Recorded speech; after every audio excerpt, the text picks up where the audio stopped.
Good morning all of you. तो चलिए हम लोग अपनी CTET SST paper 2 practice set को आगे बढ़ाएंगे। आज हम लोग 23 नंबर का प्रैक्टिस सेट देखेंगे और यहीं से क्लास 7 हिस्ट्री भी स्टार्ट होने वाली है। ठीक है, तो एकदम कमर कस के बैठिए। बहुत ही इंपॉर्टेंट पॉइंट आज की वीडियो में आपको देखने को मिलेंगे। पहले क्वेश्चन की ओर आपको ले चलते हैं। तो ये देखिए, ये है अपना क्वेश्चन नंबर 1। ठीक है, हिस्ट्री से ले रहे हैं हम लोग और हिस्ट्री में पहला क्वेश्चन देखिए, कह रहे हैं कि 12वीं सदी में अल अदरीसी के द्वारा बनाए गए मानचित्र के बारे में निम्नलिखित कथनों पे आपको विचार करना है। ठीक है, यानी कि 12th सेंचुरी में लगभग 1154 के आसपास की बात करें तो 1154 ईस्वी में अल अदरीसी के द्वारा, जो कि अरब से रिलेटेड हैं, इनके द्वारा एक मैप बनाया गया। उसके बारे में आपको बताना है कि कौन सा कथन सही है। पहला देखिए, अल अदरीसी के नक्शे में दक्षिण भारत उस जगह है जहां आज उत्तर भारत है, एकदम सही बात है। और दूसरा, श्रीलंका का द्वीप ऊपर की तरफ है। ठीक है, तो ये पॉइंट भी सही हो जाएगा। तो दोनों मतलब कि दोनों के दोनों स्टेटमेंट सही हैं। तो ऑप्शन 3 या ऑप्शन सी, जो भी आपके विकल्प में दिखे वो आप टिक करिएगा। तो देखिए, ये जो 12वीं सदी है, इसमें आप देखिए कि पहले यानी कि भारत नहीं कहेंगे, विश्व का जो पहला मैप बनाया गया था वो इन्हीं अल अदरीसी जी के द्वारा बनाया गया था। कब बनाया गया था? 1154 में। लेकिन आप देखेंगे कि आज का जो मैप है, यानी वर्तमान में जो हम लोग मैप देखते हैं, चाहे वो इंडिया का हो चाहे वर्ल्ड का हो, उससे बहुत अलग रहा है। ठीक है, अगर मैं आपको एक इंडिया का अभी का मैप दिखाऊं तो ये देखिए, एक इंडिया का प्यारा सा हमने मैप लिया हुआ है। अभी का जो इंडिया है ना, उसको आप देखिए, इसमें दरअसल श्रीलंका दिख नहीं रहा है, लेकिन आपको मैं बता दे रही हूँ कि यहाँ पे ये जो हिस्सा है ये श्रीलंका है। ठीक है, यानी कि हमारे दक्षिण में श्रीलंका आपको देखने को मिलता है। तो जो अल अदरीसी के द्वारा 1154 में मैप बनाया गया था वो इसके एकदम उल्टा था। कैसे उल्टा था? हम लोग जब पढ़ते हैं तो कहते हैं इस साइड वाला नॉर्थ इंडिया है और इस साइड वाला यानी कि जो मतलब कि तटीय इलाके हैं वो सब साउथ इंडिया में आ जाते हैं। लेकिन जो अल अदरीसी ने मैप बनाया, उन्होंने मैप में कहा, भाई देखो, ये जो आज आप उत्तर वाला इलाका देख रहे हो, यानी कि आज जो आप नदर्न इंडिया देख रहे हो, ये साउथ में था। लेकिन जो आप साउथ इंडिया वर्तमान में देख रहे हो ये नदर्न में था, यानी कि नॉर्थ इंडिया का हिस्सा था। और साथ में इन्होंने कहा कि ये जो श्रीलंका आज आप देख रहे हो, कहते हैं ना लोग मजे मजे में बोलते हैं कि श्रीलंका जो है वो हम लोगों के पैर के नीचे है। तो पहले कहाँ था? पहले ये सर पे चढ़ा हुआ बैठा हुआ है। अर्थात अल अदरीसी के मैप में ये सर पे चढ़ा बैठा हुआ है और वर्तमान में जो आप मैप देखते हैं वो कहाँ पे है? वो श्रीलंका बेचारा पैर के नीचे आपको देखने को मिल जाता है। ठीक है, तो ये बात एकदम याद रखिएगा कि अल अदरीसी के द्वारा दुनिया का पहला नक्शा बनाया गया। कब? 1154 में। और इन्होंने क्या किया है? तो इन्होंने भैया नॉर्थ इंडिया को साउथ में और साउथ इंडिया को नॉर्थ में बताया हुआ है। ठीक है, चलिए एनसीईआरटी में दिखाते हैं, वहाँ ज़्यादा अच्छे से पॉइंट समझ आएंगे और आपको ये भी पता चलेगा कि आखिरकार और क्या खास पॉइंट्स हैं।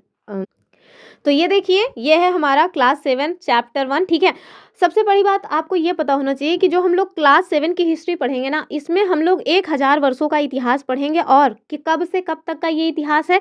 तो 700 ईस्वी से लेकर के 1750 ईस्वी तक का जो इतिहास है, लगभग 1000 सालों का जो इतिहास है, वो हम लोग क्लास 7 की हिस्ट्री में पढ़ने वाले हैं। ठीक है, तो वही पॉइंट है, चैप्टर का पहला नाम भी यही है कि 1000 वर्षों के दौरान हुए परिवर्तनों की जांच पड़ताल। ठीक है, ये देखिए, ये है वो मैप। ठीक है, अब देख के तो मुझे तो नहीं समझ आ रहा है कि ये भारत का मैप होगा। ठीक है, तो आप याद रखिएगा कि ये पूरी दुनिया का बनाया गया मैप का केवल एक हिस्सा है। अगर आपको ये लग रहा हो कि पूरे का पूरा वर्ल्ड मैप है, पूरा वर्ल्ड मैप नहीं है। ठीक है, चलिए यहाँ पे कुछ पॉइंट्स दिए गए हैं। तो जैसे कि मैंने पहले ही बता दिया किनके द्वारा बनाया गया, तो 12वीं सदी में भूगोलवेत्ता जिनका नाम क्या है? अल अदरीसी। ठीक है, इनके द्वारा बनाया गया। दुनिया का ये मैप है, उसका केवल एक हिस्सा यहाँ पे आपको दर्शाया गया है। ठीक है, और इसमें भारतीय उपमहाद्वीप को भूमि से समुद्र तक टोटल दर्शाया गया है। ध्यान रखिएगा कि इसमें ना जगहों के नाम इन्होंने जो लिखा है वो अरबी में लिखा हुआ है। ठीक है, अरबी लैंग्वेज में। अब जिनको अरबी लैंग्वेज समझ आती हो ये अपना समझ लीजिएगा, मुझे तो समझ नहीं आती भाई। तो यहाँ देखिए, यहाँ पे आपसे कह रहे हैं कि मानचित्र 1 और मानचित्र 2 पे नजर डालिए। तो ये मानचित्र 1 है और ये देखिए मानचित्र 2। ठीक है, तो बताइए कौन सा जो है अपने जैसा लग रहा है? तो जाहिर सी बात है कि जो मानचित्र 2 है वो अपने जैसा लग रहा है। ठीक है, मानचित्र 1 तो बिल्कुल भी अपने जैसा नहीं है। तो यहाँ पे देखिए, आपको बता रहे हैं कि पहला वाला जो मानचित्र है वो भूगोल अरब वेत्ता जो कि कहाँ से संबंधित थे? तो अरब से संबंधित है। नाम क्या था? अल अदरीसी। इनके द्वारा बनाया गया। कब? 1154 ईस्वी में। ठीक है, आगे देखिए, कह रहे हैं कि ये जो नक्शा आपको यहाँ पे दिखाया गया है ये इनके द्वारा बनाए गए दुनिया का एक बड़ा मानचित्र का केवल एक हिस्सा है।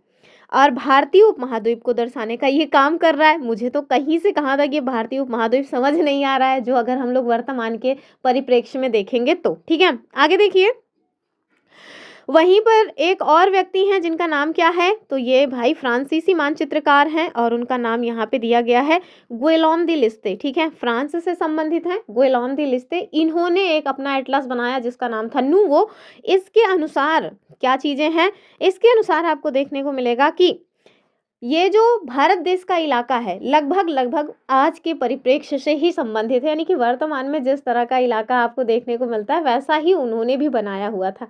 यहाँ आपको बता रहे हैं कि फ्रांसीसी जो चित्रकार हैं या मानचित्रकार, इन्होंने 1720 में बनाया था ये जो मैप है वो। आगे देखिए, कह रहे हैं कि दोनों ही नक्शे एक ही इलाके को दर्शा रहे हैं, लेकिन दोनों में धरती आसमान का अंतर है। ठीक है, कैसे अंतर है, ऐसे अंतर है कि जो अल अदरीसी के द्वारा नक्शा बनाया गया था उसमें आप देखिए कि जो उत्तर भारत वाला हिस्सा है आज, उसको उन्होंने कहा कि भाई ये दक्षिण भारत है, और वही जो दक्षिण भारत का हिस्सा था उसको उन्होंने कहा कि ये उत्तर भारत है। ये देखते हैं, तो ये सब हो गया। जगहों के नाम इन्होंने भैया किस लैंग्वेज में लिखा है, अरबी लैंग्वेज में, ये आपको समझ आ ही रहा है।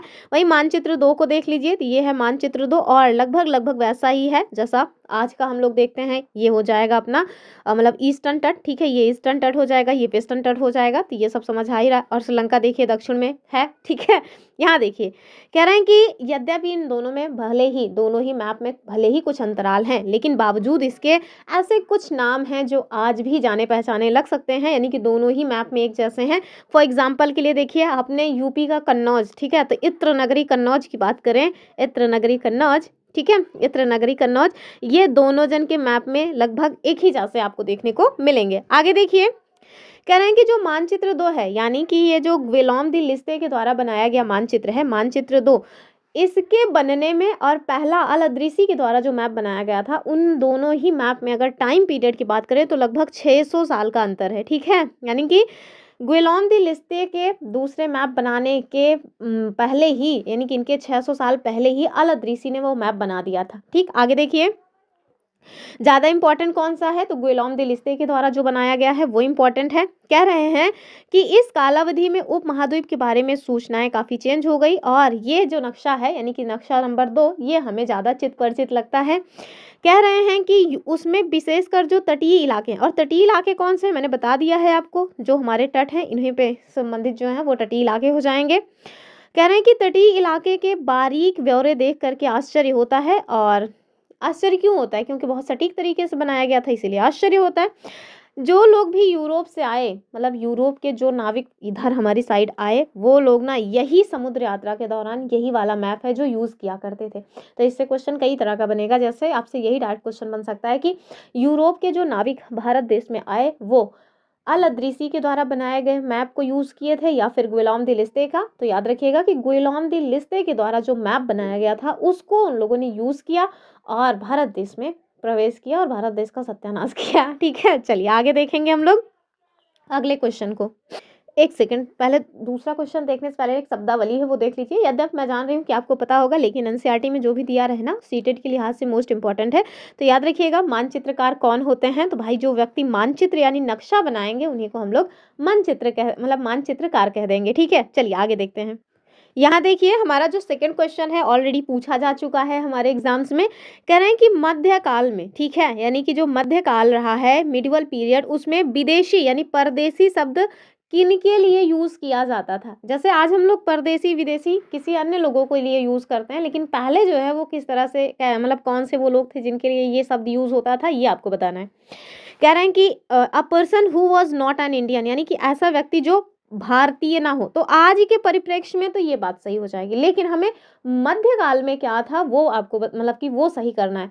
तो ये तो नहीं होगा, ये आज के परिप्रेक्ष्य में सही है, लेकिन पहले के परिप्रेक्ष्य में ये गलत हो जाएगा। दूसरा देखिए, कह रहे हैं कि किसी गांव में आने वाला कोई भी अनजान व्यक्ति जो उस समाज या संस्कृति का अंग ना हो। ठीक है, तो यही उत्तर हो जाएगा। आज भी गांव में देखिए तो परदेसी जो शब्द है वो यूज़ किया जाता है। जैसे हमारे यहाँ से लोग हमारे ही स्टेट से थोड़ा अन्य जगह पे चले जाते हैं, या हमारे ही स्टेट में किसी और सिटी में कमाने वमाने चले जाएं, तो कह दिया जाता है भैया परदेश से आवत है, परदेसी होएगा है। तो ये जो परदेसी वाला संकल्पना है ना, ये वहीं से चला आ रहा है। ठीक है, हम लोग आज परदेसी या विदेशी किसे कहेंगे, रहेंगे।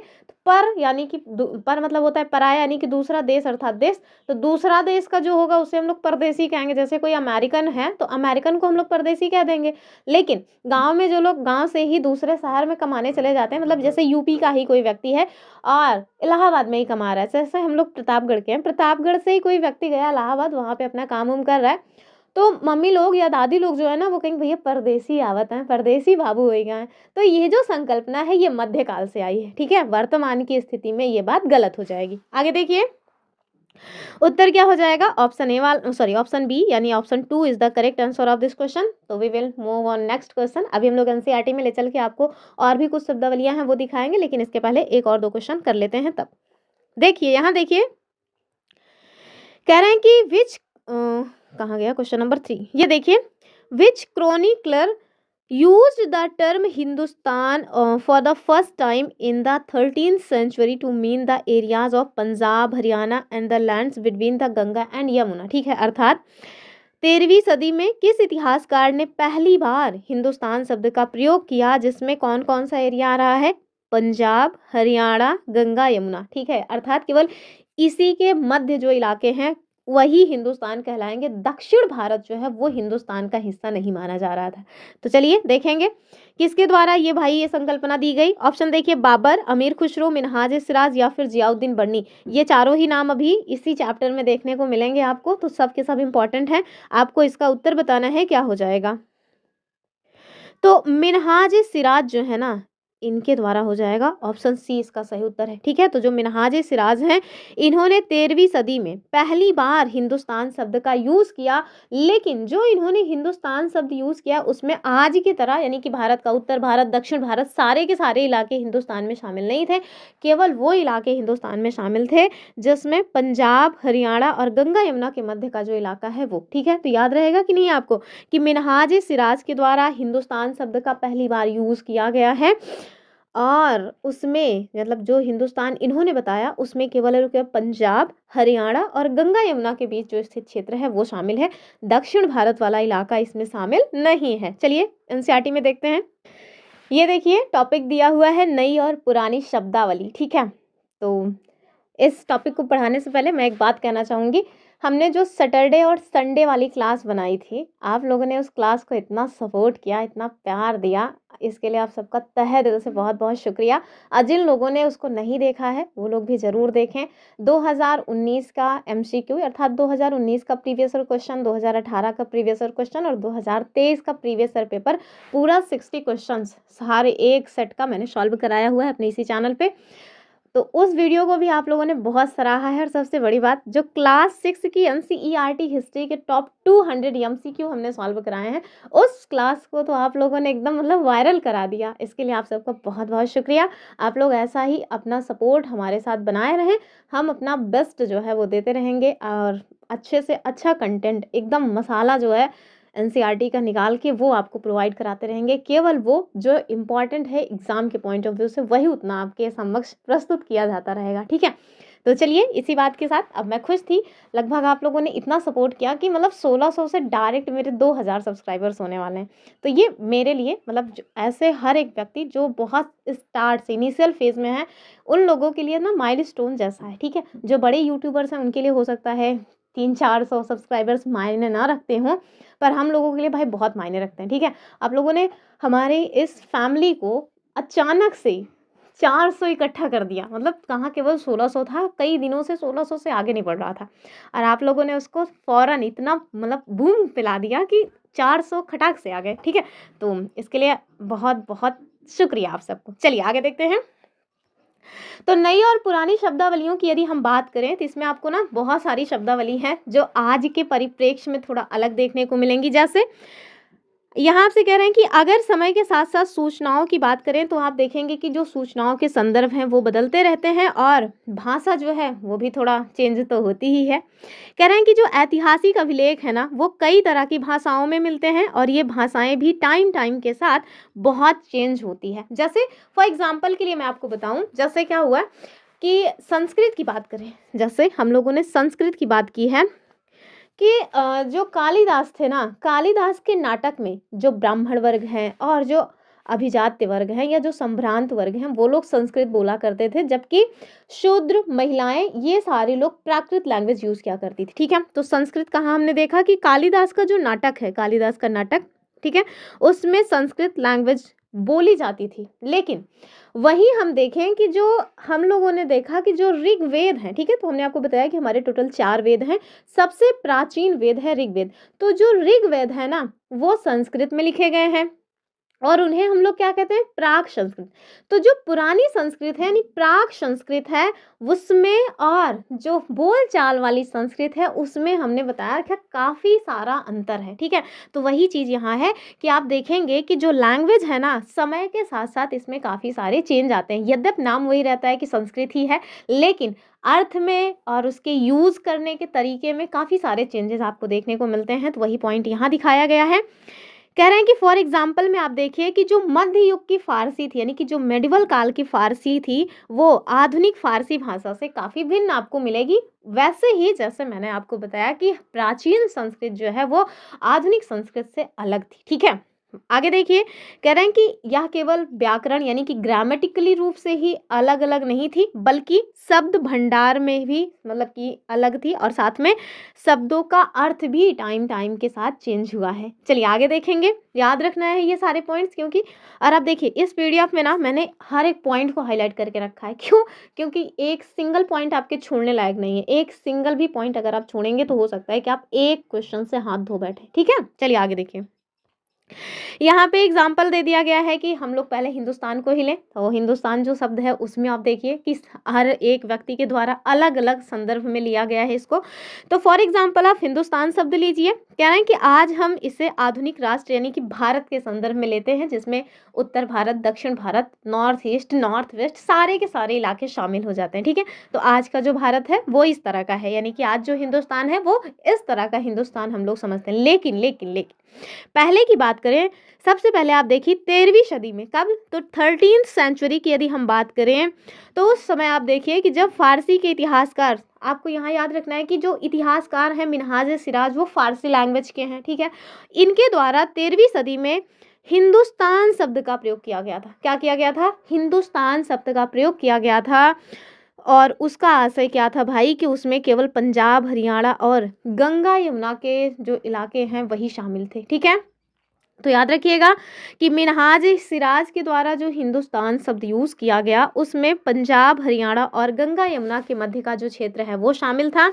आगे देखिए, कह रहे हैं कि उसने इस जो शब्द है यानी कि ये जो हिंदुस्तान शब्द है उसका राजनीतिक अर्थ में केवल उन इलाकों के लिए यूज़ किया है जो लोग दिल्ली सुल्तानों यानी कि दिल्ली जो सल्तनत है, आगे हम लोग दिल्ली सल्तनत के बारे में पढ़ेंगे, तो जो दिल्ली सल्तनत है ना उसमें संबंधित जो इलाके थे केवल उन्हीं को इसमें शामिल किया गया है, बाकी अन्य को शामिल नहीं किया गया है। ठीक है, आगे देखिए, कह रहे हैं कि यद्यपि जैसे जैसे दिल्ली सल्तनत का प्रसार होता गया वैसे वैसे इस शब्द के अंतर्गत आने वाले जो इलाके हैं वो भी बढ़ते गए। ठीक है, लेकिन कभी भी आप देखेंगे कि हिंदुस्तान शब्द में दक्षिण भारत का समावेश नहीं हुआ। ठीक है, तो याद रखिएगा कि यद्यपि दिल्ली सल्तनत के विस्तार के साथ साथ हिंदुस्तान जो है उसका क्षेत्र विस्तार होता गया यानी कि हिंदुस्तान वाले इलाके में और जो क्षेत्र हैं वो शामिल होते गए, लेकिन कभी भी पूरे टाइम में आप देखिएगा कि दक्षिण भारत जो है ना वो हिंदुस्तान के इलाके में शामिल नहीं हुआ। जो मिनहाज सिराज के द्वारा हिंदुस्तान यूज़ किया गया है 13वीं शताब्दी में उसकी बात हो रही है। ठीक है, आगे देखेंगे हम लोग। वहीं आप देखिए इसके विपरीत 13वीं सदी को छोड़िए, 16वीं सदी की यदि हम बात करें तो 16वीं सदी के प्रारंभ में बाबर ने भी हिंदुस्तान शब्द का प्रयोग किया। ध्यान से देखिए कि बाबर के द्वारा भी 16वीं सदी के स्टार्टिंग में हिंदुस्तान शब्द का यूज़ किया गया जो कि इस उपमहाद्वीप के भूगोल, यहाँ पे ध्यान से देखिए, भूगोल, पशु पक्षी और यहाँ के निवासियों की संस्कृति का वर्णन करने के लिए किया गया। ठीक है, आगे देखिए, कह रहे हैं कि यह प्रयोग 14वीं सदी के कवि अमीर खुसरो के द्वारा प्रयुक्त जो शब्द था हिंद उसके ही कुछ कुछ समान था। तो याद रखिएगा हिंद जो शब्द है वो 14th सेंचुरी में किसके द्वारा यूज़ किया गया? अमीर खुसरो के द्वारा यूज़ किया गया। फिर देखिए आगे, ये सब ना आप मतलब शॉर्ट में लिखते जाइए, वरना पता आप जब मतलब नोट्स को अपने रिवाइज करने बैठें तो आपको पता ही नहीं कि हिंदुस्तान किसने यूज़ किया, हिंद किसने यूज़ किया, और कौन है जो हिंदुस्तान को मतलब कि पशु पक्षी भूगोल इन सबको समझाने के लिए यूज़ किया। तो इन सबको आप डायरेक्ट नोट्स में अपने मतलब नोट करते चलिए। आगे देखिए, कह रहे हैं कि मगर जहां भारत को एक भौगोलिक और सांस्कृतिक तत्व के रूप में पहचाना जा रहा था, वहां हिंदुस्तान शब्द से वे राजनीतिक और राष्ट्रीय अर्थ नहीं जुड़े जो आज हम जोड़ते हैं। तो जाहिर सी बात है, संकल्पनाएं धीरे धीरे चेंज होती हैं, सामाजिक परिवर्तन एकाएक नहीं होते हैं। ठीक है, चलिए आगे देखेंगे। यहाँ पे आप देखिए, जैसे कोई भी इतिहासकार हैं, जब उनको किसी भी शब्द का यूज़ करना होता है तो प्राचीन टाइम में हो सकता है कि आज से अलग यूज़ होता रहा हो। तो वही चीज़ यहाँ बता रहे हैं कि किसी भी शब्द के प्रयोग करने में जो इतिहासकार हैं ना, उनको बहुत सावधानी बरतने की आवश्यकता होती है, क्योंकि अतीत में उन शब्दों के कुछ अलग ही अर्थ निकलते रहे होंगे। ठीक है, जैसे फॉर एग्जाम्पल के लिए आपको दे दिया गया है कि जो विदेशी शब्द है उसकी बात की जाए, तो आज के संदर्भ में अगर हम विदेशी की बात करें तो हम मानते हैं कि ऐसा हर एक व्यक्ति जो हमारे देश का नहीं है, यानी कि भारत का नागरिक नहीं है, वो विदेशी है। लेकिन मध्य युग की बात करें, यानी कि मेडिवल टाइम की यदि हम बात करें, तो कुछ भी टच हो जाता है, तो उसमें आप देखिए कि मानो किसी गांव में आने वाला कोई भी अनजाना व्यक्ति जो उस समाज या संस्कृति का अंग ना हो, वो विदेशी कहलाता था। ठीक है, ध्यान रखिएगा, आज के जैसे विदेशी शब्द पहले यूज नहीं होते थे। पहले विदेशी शब्द तो भाई ऐसे किसी भी व्यक्ति के लिए यूज कर दिया जाता था जो कि गांव में आया है,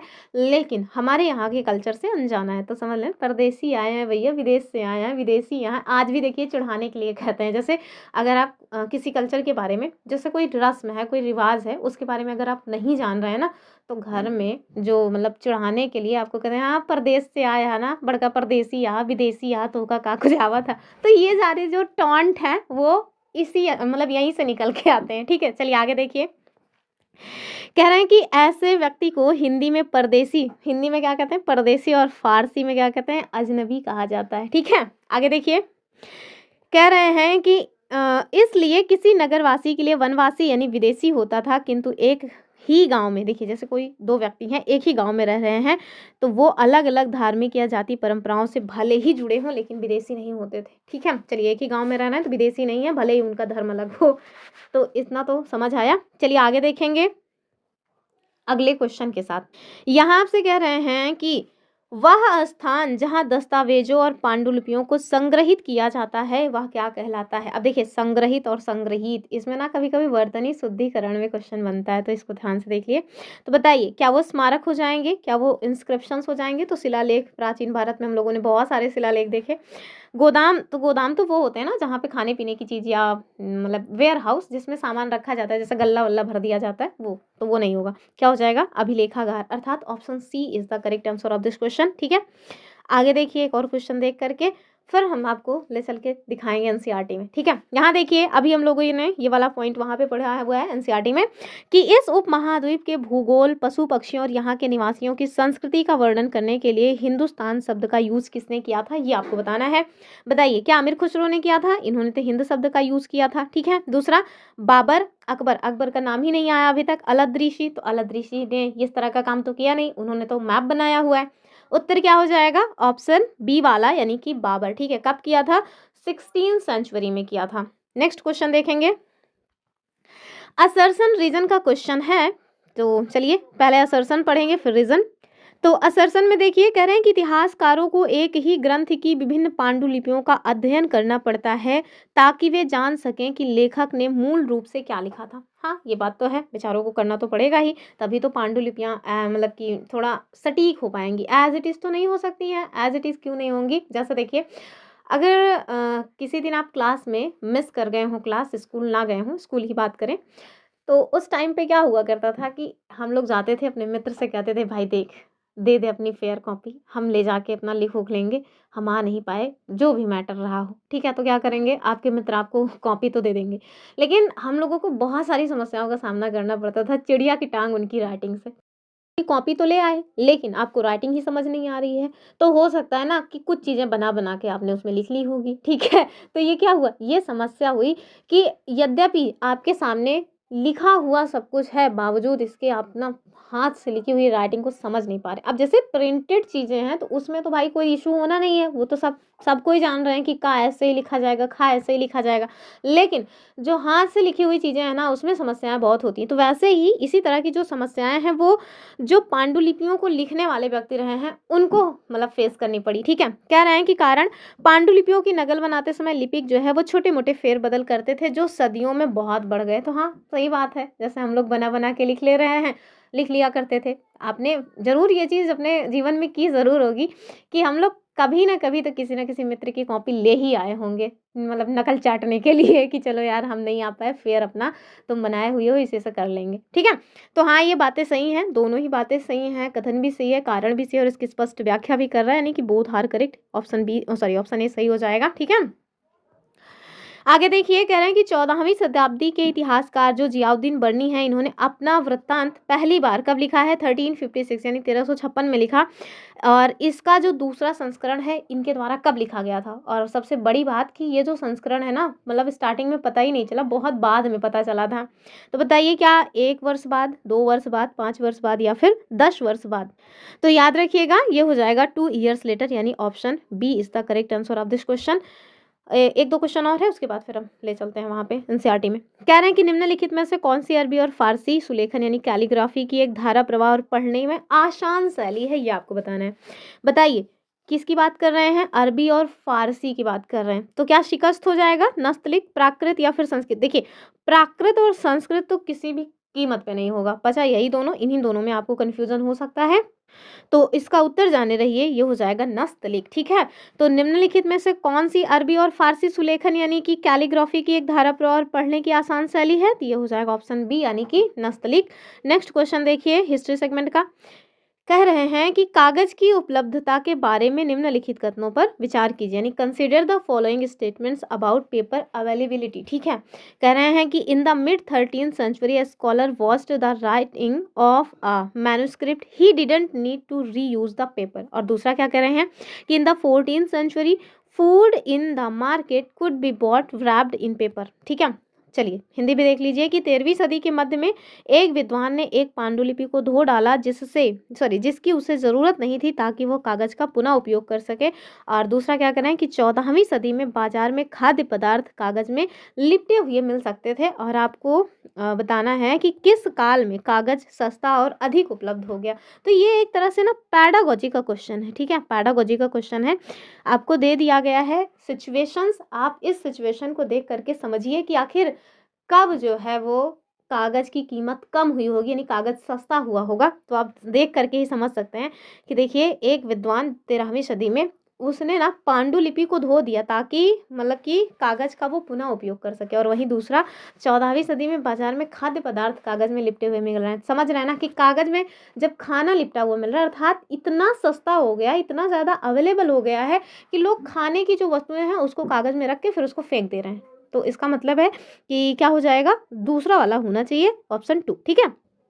तो उत्तर क्या हो जाएगा? ऑप्शन दूसरा वाला, ठीक है? तो हम लोगों के ही पास देखिए, जिस चीज़ की उपलब्धता होती है उसकी कोई मतलब कि इम्पोर्टेंस में कोई वैल्यू नहीं है। अगर चीज़ें हमारे पास अवेलेबल हैं तो फिर हम लोग उसकी कद्र नहीं करते हैं, ठीक है? आज देखिए कागज़ इतना ज़्यादा अवेलेबल है तो हम लोग क्या करते हैं, रद्दी में बेच रहे हैं, उसमें जो है चूरन चाट रहे हैं, फिर फेंक दे रहे हैं, जला दे रहे हैं।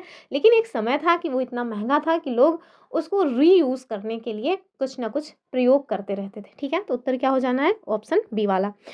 हिस्ट्री का लास्ट क्वेश्चन है, देख लीजिए। कह रहे हैं कि फ्रांसीसी मानचित्रकार, इन्होंने जो मानचित्र 2 का निर्माण है वो कब किया था? मैंने आपको बताया था कब किया था। 1850 नहीं होगा, 1154 में। तो 1154 में तो पहला वाला अल इदरीसी के द्वारा बनाया गया था, ये भी नहीं होगा। 1520 का तो नाम ही नहीं आया, हमने बताया था कि अल इदरीसी के 600 साल बाद। इट मीन्स ऑप्शन सी जो है वो सही हो जाएगा, 18वीं शताब्दी में 1720 ईस्वी में, ठीक है? तो इसका उत्तर हो जाएगा ऑप्शन तीसरा। चलिए एनसीईआरटी में देख लेते हैं, क्योंकि सारे के सारे पॉइंट्स इसमें इंपॉर्टेंट हैं, एक भी सिंगल पॉइंट मिस करने लायक नहीं है। तो चलिए देखिए, इतिहासकार और उनके सोर्स, ठीक है? तो हम लोगों ने पहले ही बता दिया कि इस बुक में यानी क्लास 7 में हम लोग 700 से 1750 ईस्वी तक यानी लगभग 1000 वर्षों का जो भी इतिहास है उसके बारे में देखने वाले हैं। यहाँ देखिए, कह रहे हैं कि जो इतिहासकार होते हैं वो क्या काम करते हैं उसको यहाँ पे बता रहे हैं कि यद्यपि पहले भी जो इतिहासकार थे वो सिक्के, अभिलेख इन सब का यूज़ किया करते थे चीज़ों को समझने के लिए, तो वही प्रक्रिया यानी कि 700 से 1750 ईस्वी के मध्य का जो टाइम पीरियड है उसमें भी मतलब इस समय काल में भी जो इतिहासकार हैं वो सूचनाओं को इकट्ठी करने के लिए अभी भी जो कॉइन्स मिले हुए हैं, जो अभिलेख हैं, जो स्थापत्य यानी भवन निर्माण कला है और साथ में जो कुछ लिखित सामग्री है उन पर ही निर्भर रहा करते थे। ठीक है, ऐसा थोड़ी ना है कि टाइम मशीन बन गई, आप पीछे जा करके देख करके चले आएंगे कि क्या घटनाक्रम हुआ था। नहीं, आज के लोग भी यही सारी चीज़ें जो है देख करके समझते थे कि हाँ आखिर हमारा जो मतलब इतिहास रहा है वो कैसा रहा होगा। ठीक है, आगे देखिए, कह रहे हैं कि कुछ बातें पहले से काफ़ी भिन्न थी। ठीक है, क्या भिन्न था? तो कह रहे हैं इस युग में प्रामाणिक लिखित सामग्री की जो संख्या है ना और जो विविधता है वो काफ़ी बढ़ गई थी। वहीं आप देखिए जैसे जो प्राचीन काल में इतिहासकार रहे बेचारे, उन लोगों के पास बहुत पुराने साक्ष्य अवेलेबल नहीं थे। जैसे सिंधु घाटी सभ्यता को अगर समझना हो तो यद्यपि उसके साक्ष्य काफ़ी सारे अवेलेबल हैं लिखित वाले, लेकिन हम लोग उसको डेशिफर नहीं कर पाए अर्थात पढ़ नहीं पाए हैं।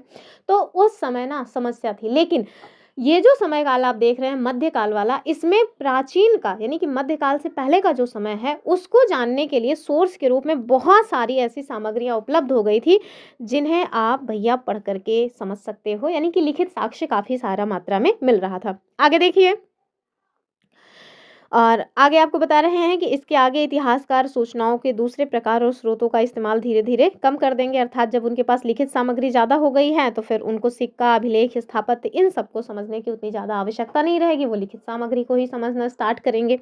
यहाँ आपको ना कागज़ के मूल्य के बारे में बताया गया है। ठीक है, तो वही वाला है जो अभी मैंने क्वेश्चन करवाया आपको। कह रहे हैं कि 13वीं सदी के मध्य में एक विद्वान को एक पुस्तक की प्रतिलिपि की जरूरत पड़ी। उसके पास उतना कागज नहीं था, इसलिए उसने एक ऐसी पांडुलिपि को धो डाला जिसकी उसको अब जरूरत नहीं थी। ठीक है, और उसे उसके कागज को सुखा करके फिर से इस्तेमाल कर लिया। ठीक है, जैसे कपड़ा वगैरह आप देखिए, अगर आपके पास कपड़े नहीं हैं तो अगर आपका फटा पुराना कपड़ा है और आपको कहीं जाना है तो आप उसको फटा हुआ है तो सिल लेंगे और धुल लेंगे, बढ़िया प्रेस व्रेस करके पहन के चले जाएंगे। लेकिन अगर आपके पास और बहुत सारे कपड़े हैं तो फिर उस कपड़े की कोई वैल्यू नहीं है, कहेंगे है इसको पोछा भी ना लगाऊं मैं।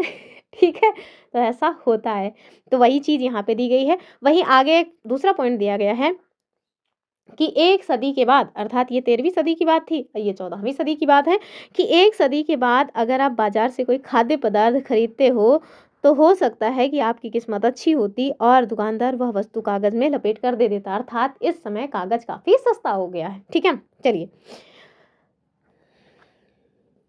यहाँ आपको कुछ अन्य पॉइंट दे रहे हैं। तो यहाँ पे देखिए, कह रहे हैं कि इस समय, ठीक है, इस समय कागज की जो प्राइस है वो देखिए क्रमशः सस्ती होती गई और बड़े पैमाने पर ये अवेलेबल भी होने लगा था।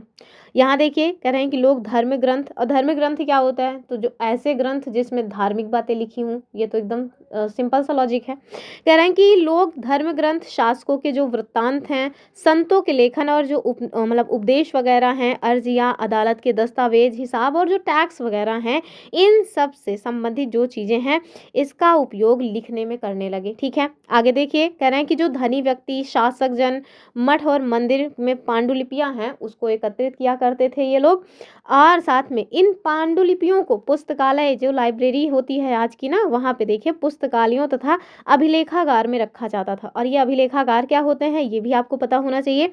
तो एक ऐसा स्थान जहाँ पे दस्तावेज यानी कि जो डॉक्यूमेंट्स हैं वो और पांडुलिपियों को संग्रहित किया जाता है, उसे हम लोग क्या कहते हैं, अभिलेखागार कहते हैं। यहाँ आपसे कह रहे हैं कि आज सभी राष्ट्रीय और राज्य सरकारों के अपने अपने अभिलेखागार होते हैं जहाँ पे वे अपने तमाम पुराने जो सरकारी डॉक्यूमेंट्स वगैरह हैं और जो लेन देन के रिकॉर्ड हैं वो रखे जाते हैं। तो जैसे आपको अपना कोई दस्तावेज खुजवाना है तो जाइए वहाँ पे, अभी तो हालांकि ऑनलाइन हो गया है, लेकिन ऑनलाइन नहीं था तो उसके पहले सरकारी जो दस्तावेज हैं वहाँ पे जाकर के आप अपने पुराने दस्तावेज को खोज सकते हैं। ठीक है, आगे देखिए, यहाँ आपसे कह रहे हैं कि इन पांडुलिपियों तथा दस्तावेजों से इतिहासकारों को बहुत सारी जानकारियाँ जो है वो मिलती हैं, मगर साथ ही उन्हें इसके उपयोग को लेकर के थोड़ा कठिनाइयों का सामना करना पड़ता है। और वो कठिनाइयाँ क्या हैं वो आपको यहाँ बता रहे हैं। कह रहे हैं कि उन दिनों में छापे खाते मतलब छापा खाना तो होता नहीं था, अर्थात टाइपिंग मशीन तो होती नहीं थी कि सब कुछ टाइप करके रख दो। तो क्या हुआ करता था कि जो भी आंकड़े हैं, जो भी दस्तावेज हैं, वो लिपिक या नकल नवीस के द्वारा हाथ से ही पांडुलिपियों की प्रतिकृति बनाई जाती थी, अर्थात क्योंकि टाइपिंग मशीन है नहीं तो लोग हाथ से ही लिख करके चीज़ों को रखा करते थे। ठीक है, आगे कह रहे हैं कि वही वाला एग्जाम्पल, जैसे अगर आपने किसी अपने मित्र की नोटबुक लाई हुई है और उससे आप सोच रहे हैं कि यार मैं भी फटाफट सब कुछ लिख लूँगा, तो एज इट इज़ नहीं हो जाता, कुछ ना कुछ उसमें अपने मन से लिखना ही पड़ता था। तो वही सारी समस्याएं इन बेचारों को भी फेस करनी पड़ी। आगे देखिए, ये वो व्यक्ति हैं, ये कौन है?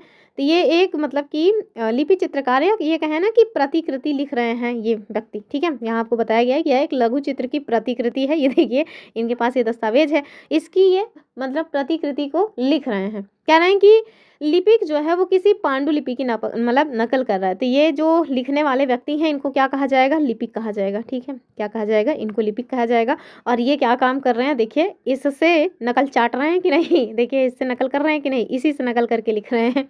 आगे देखिए, आगे आपसे बता रहे हैं कि जो चित्र का आकार है, ये जो चित्र है इसका आकार देखिए 10.5 सेंटीमीटर से कुछ है 7.1 सेंटीमीटर का है, अर्थात ये जो छोटा आकार है इसी कारण से इसे क्या कहते हैं? लघु चित्र या मिनिएचर। और ये क्वेश्चन ऑलरेडी हमारे सीटेट में पूछा गया है कि आखिरकार मिनिएचर क्या होते हैं। तो याद रखिएगा कि ये जो लिपिक है ना, इनके द्वारा जो दस्तावेज है उससे छोटा डॉक्यूमेंट तैयार करने की जो प्रक्रिया है नकल चाट करके, उसी को कहा जाता है मिनिएचर। ठीक है, आगे देखिए, कह रहे हैं कि कभी कभी इन लघु चित्रों का प्रयोग लेख में आई पांडुलिपियों को स्पष्टता प्रदान करने के लिए भी किया जाता था। और ये इतने सुंदर होते थे कि आगे चल करके जो संग्रह करता है ना, वो अक्सर इन चित्रों को पांडुलिपियों से अलग करके बेचने लगे। तो ये वही बात हो गई, जैसे एनसीईआरटी की बुक यद्यप फ्री में अवेलेबल है, लेकिन टीचर्स क्या काम करते हैं? उसके सारे के सारे मेन मसाले को निकाल करके नोट्स बना करके बेच लेते हैं। तो ये वही चीज़ है। ठीक है, कि आपके पास बुक तो है लेकिन आपको मसाला निकालना नहीं आ रहा है कि क्या इंपॉर्टेंट पॉइंट है, तो फिर कोई और व्यक्ति आएगा, मसाला निकालेगा, आपको परोस देगा। तो ये क्या हो गया? वही है, मतलब कि वही चीज़ यहाँ पे हो रहा है, मिनिएचर वाला। ठीक है, आगे देखिए, आगे आपको यहाँ पे कुछ अरबी, फारसी, उर्दू जिसमें लिखा हो आप समझ लीजिएगा, मुझे ये लैंग्वेज नहीं समझ आती भाई, झूठ क्यों बताना। यहाँ देखिए, चित्र 2 की बात कर रहे हैं कि लिखावट की भिन्न भिन्न प्रकार की शैलियों के कारण फारसी और अरबी पढ़ने में कठिनाई हो सकती है। अब इसको ध्यान से देखिएगा, यही वाला क्वेश्चन मैंने पूछा हुआ था। कह रहे हैं कि जो नस्तलिक लिपि है, इसको ध्यान से देखिए, नस्तलिक लिपि कैसे लिखी जाती है? बाईं ओर, इसमें वर्ण जोड़कर धारा प्रवाह से लिखे जाते हैं। ठीक है, तो नस्तलिक लिपि में बाईं ओर में वर्ण जोड़ करके इसको लिखा जाता है। वहीं फारसी अरबी के जो जानकार हैं उनके लिए इस लिपि को पढ़ना आसान होता था। ठीक है, क्योंकि उसी से रिलेटेड होगी। फिर देखिए, सिक्त लिपि, ये देखिए क्या है? सिक्त लिपि, और ये दाईं ओर लिखी जाती है। अधिक सघन, संक्षिप्त और कठिन है। तो अगर आपसे कहें कि आप बताओ नस्तलिक लिपि जो है वो कठिन है या फिर सिक्त लिपि, तो आप कह दीजिएगा भाई जो सिक्त लिपि है ना वो कठिन है नस्तलिक लिपि की अपेक्षा। आगे देखिए, यहाँ देखिए, कह रहे हैं कि जो पांडुलिपि है इनकी प्रतिलिपि बनाने में भी कुछ प्रॉब्लम्स होती थी। यहाँ देखिए, जो पांडुलिपि हैं उनको बनाने के लिए जो लिपिक हैं वो कुछ छोटे मोटे फेरबदल करते चलते थे, और आज थोड़ा सा फेरबदल किया, दूसरा कोई आया उसको अगर यूज़ किया तो उसने और ज़्यादा फेरबदल कर दिया। तो इससे ऐसे धीरे धीरे होता क्या था कि बहुत ज़्यादा फेरबदल मतलब कि हो जाया करता था। तो प्रतिलिपियाँ बनाते हुए जो लिपिक हैं वो छोटे मोटे फेरबदल करते चलते थे। कहीं कोई शब्द और कहीं कोई वाक्य, मतलब कहीं पे तो कोई शब्द ही चेंज कर दिया और कभी कभी होता था कि पूरा का पूरा स्टेटमेंट ही चेंज कर दिया। ठीक है, तो सदी दर सदी जो प्रतिलिपियां हैं इनकी प्रतिलिपियां बनती रही। अब जैसे आप अपने मित्र का ले आए फेयर कॉपी, उसमें आपने नोट्स बनाए, ठीक है, आपने अपना जो नोट्स बनाया है उसको किसी और को दे दिया, तो जो आपने कुछ फेरबदल करके लिखा था, आपका जो मित्र है जो आपसे ले रहा है उसने भी कुछ फेरबदल करके कर लिया। तो ऐसे क्या हुआ, ऐसे 10 लोग अगर लिखते चले जाएं तो समझ आएगा कि जब जो पहला वाला व्यक्ति है उससे मिलाया जाएगा तो दिखेगा कि भाई बहुत कुछ अंतर आ चुका है। ठीक है, तो यही चीज़ें यहाँ भी हो गई हैं। कह रहे हैं कि सदी दर सदी जो प्रतिलिपियां हैं उनकी प्रतिलिपियां बनती रही और अंततः एक ही मूल ग्रंथि की भिन्न भिन्न प्रतिलिपियां एक दूसरे से काफ़ी अलग हो गई। ठीक है, तो टीचर ने जो पॉइंट बताया हुआ था और उसको सारे बच्चों ने अलग अलग तरीके से अपना एक्सप्लेन करके लिख लिया। ठीक है, बस यही बात हो गई। और ये हुआ क्यों? नकल चाटने की वजह से हुआ है। टीचर ने तो सही बताया था, उसको तो किसी ने ध्यान ही नहीं दिया। फिर देखिए, कह रहे हैं इससे काफ़ी ज़्यादा मतलब समस्या उत्पन्न हो गई, क्योंकि आज हमें लेखक की जो मूल पांडुलिपि है ना वो शायद ही कहीं मिल पाएगी। और हमें बाद के यही जो लिपिक हैं इनके द्वारा बनाई गई मतलब जो पांडुलिपियां हैं उन पर ही पूरी तरह से निर्भर रहना पड़ता है। ठीक है, तो जाहिर सी बात है जो अवेलेबल है उसी पे आपको निर्भर रहना ही पड़ेगा। कह रहे हैं कि इस कारण से इस बात का अंदाजा लगाना भाई कठिन हो जाता है कि जो मूल लेखक रहे होंगे उन्होंने क्या लिखा था। देखिए आपको बता रहे हैं कि कई बार होता क्या था कि जो लेखक है ना वो खुद भी अपने ही मूल वृत्तांत में संशोधन किया करते रहते थे। ठीक है, जैसे आपने अभी पढ़ा होगा कि जो सुप्रीम कोर्ट है वो अपने पुराने निर्णयों की समीक्षा करके उसमें कुछ फेरबदल कर सकता है। ठीक है, तो ऐसे ही जो मतलब हमने सपोज दैट आज एक बुक लिखी, ठीक है, सपोज दैट आज हमने एक बुक लिखी, लेकिन हमको लगा आज से 2 साल बाद कि आज के परिप्रेक्ष्य में वो बुक जो है ना थोड़ा पुरानी हो गई है, हमें कुछ उसमें नए पॉइंट्स ऐड करने चाहिए। तो हम क्या करेंगे, दूसरी बुक लिखेंगे और उसमें नया जो आंकड़ा है वो ऐड करेंगे। तो जैसे बुक्स आती भी हैं, पहला संस्करण, दूसरा संस्करण, तीसरा संस्करण, तो ऐसे ही चीज़ों को आप पुराने टाइम से डिनोट करके समझ सकते हैं कि जो जियाउद्दीन बर्नी है ना, इन्होंने 14th सेंचुरी में पहली बार जो अपना इतिहास या अपना वृत्तांत लिखा वो 1356 में लिखा, लेकिन उसके 2 साल बाद इन्होंने 1358 में फिर से एक वृत्तांत लिखा। लेकिन जो अवेलेबल था, जिसकी जानकारी थी, वो केवल और केवल 1358 वाले की जानकारी थी। बाद में आगे चल करके 1971 में, ठीक है, 1971 में जा करके इनका जो पहला वृत्तांत जो इन्होंने 1356 में लिखा था वो मिला। ठीक है, तो काफ़ी सारा अंतर आ गया कि नहीं। अब जो चीज़ मिली हुई है उसी से आप चीज़ों का आंकड़ा लगा रहे हैं, पुराना वाला मिला ही नहीं है तो आप समझ ही नहीं पा रहे हैं कि एग्जैक्ट क्या हो सकता है। तो वही चीज़ यहाँ पे कह रहे हैं कि कई बार लेखक स्वयं भी टाइम टाइम पर अपने मूल वृत्तांत में संशोधन किया करते थे। 14वीं शताब्दी के इतिहासकार जियाउद्दीन बर्नी ने अपना जो पहला वृत्तांत है वो 1356 में और दूसरा इसके 2 वर्ष बाद लिखा। दोनों में अंतर है, लेकिन 1971 तक इतिहासकारों को पहला वाला जो वृत्तांत यानी कि जो उन्होंने 1356 में लिखा था उसकी जानकारी ही नहीं थी। वो पुस्तकालयों के विशाल संग्रहों में कहीं पर दबा हुआ पड़ा था। ठीक है, तो इतने सारे पॉइंट्स हमने देख लिए। अब हम लोग चलते हैं सिविक्स वाले पे। ठीक है, तो सिविक्स यानी कि क्लास 7 में हम लोग सिविक्स देख रहे थे, बहुत ही इंपॉर्टेंट पॉइंट है, उसको देखेंगे और आज उसमें एनसीईआरटी का पूरा टॉपिक ही कवर करना है। तो जो लोग मतलब रेगुलर बेसिस पे हमारे साथ जुड़े हुए हैं उनको तो पता ही है कि अभी हम लोग क्या देख रहे हैं। जो लोग नए आए हैं वो भी उस टॉपिक को ध्यान से देखिए, क्योंकि टॉपिक बहुत इंपॉर्टेंट है। पूरा जो मतलब थियरी वाला सेक्शन है ना वो आज ही हो जाएगा, बाकी एमसीक्यू मैंने कुछ सॉल्व करा दिए हैं पहले भी और आज भी कुछ सॉल्व कराएंगे। 5 एमसीक्यू आज सॉल्व कराने वाले हैं। ठीक है, तो चलिए ले चलते हैं सिविक्स की दुनिया में। चलिए देखते हैं पॉलिटी वाला सेक्शन, इसी को सिविक्स कहा जाता है। ठीक है, तो देखिए एक शब्दावली आती है दोहरा बोझ यानी डबल बर्डन, जो बहुत ज़्यादा स्टेटमेंट बनता है पैडागॉजी वाले सेक्शन में। ठीक है, तो इस अगर आप दोहरा बोझ क्या है ये पॉइंट समझ जाते हैं तो आपको फिर चाहे पैडागॉजी में किसी भी तरह का क्वेश्चन पूछ ले आप इत्मीनान से उसको सॉल्व करेंगे। जैसे पहला क्वेश्चन देखिए, कह रहे हैं कि महिलाओं के काम के संदर्भ में दोहरा बोझ यानी डबल बर्डन शब्द का क्या अर्थ है, ये आपको बताना है।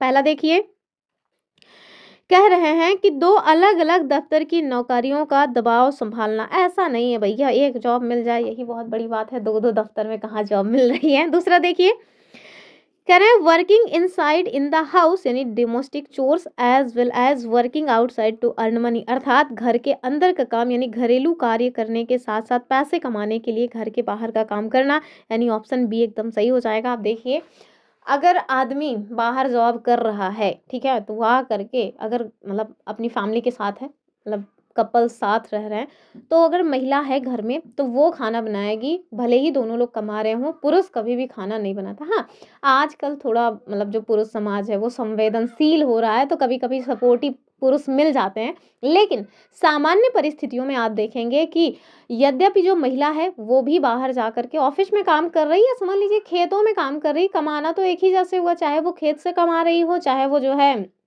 मतलब कि किसी भी तरह का रोजगार करके कमा रही हो या ऑफिस में जा कर के काम करके कमा रही हो, लेकिन घर में आने के बाद खाना बनाने की जो जिम्मेदारी है वो हमेशा स्त्री की ही रह जाती है। ठीक है, तो ये क्या है, ये है डबल बर्डन। ठीक है, यानी कि बाहर के काम करने के साथ साथ आपको घर के काम भी करना पड़ेगा, ध्यान रखिएगा इस बात को।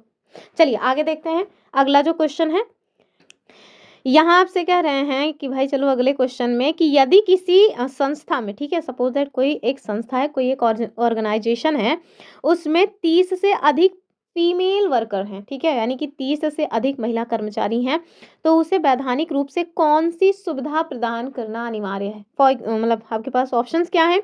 परिवहन सुविधा, तो ये उतना इंपॉर्टेंट नहीं है। मुफ्त भोजन, तो इसकी बात भी नहीं की गई है। वर्क फ्रॉम होम, अरे नहीं, ऐसा नहीं है। ये हो जाएगा क्रेश यानी कि बालवाड़ी, ठीक है, ऑप्शन सी एकदम सही हो जाएगा। तो शासन ने कानून बनाया है कि यदि किसी संस्था में फीमेल वर्कर्स या फीमेल जो कर्मचारी हैं वो 30 से अधिक हैं, तो उसे वैधानिक रूप से बालवाड़ी या क्रेश की सुविधा देनी होगी। ऑप्शन सी सही हो जाएगा, ठीक है।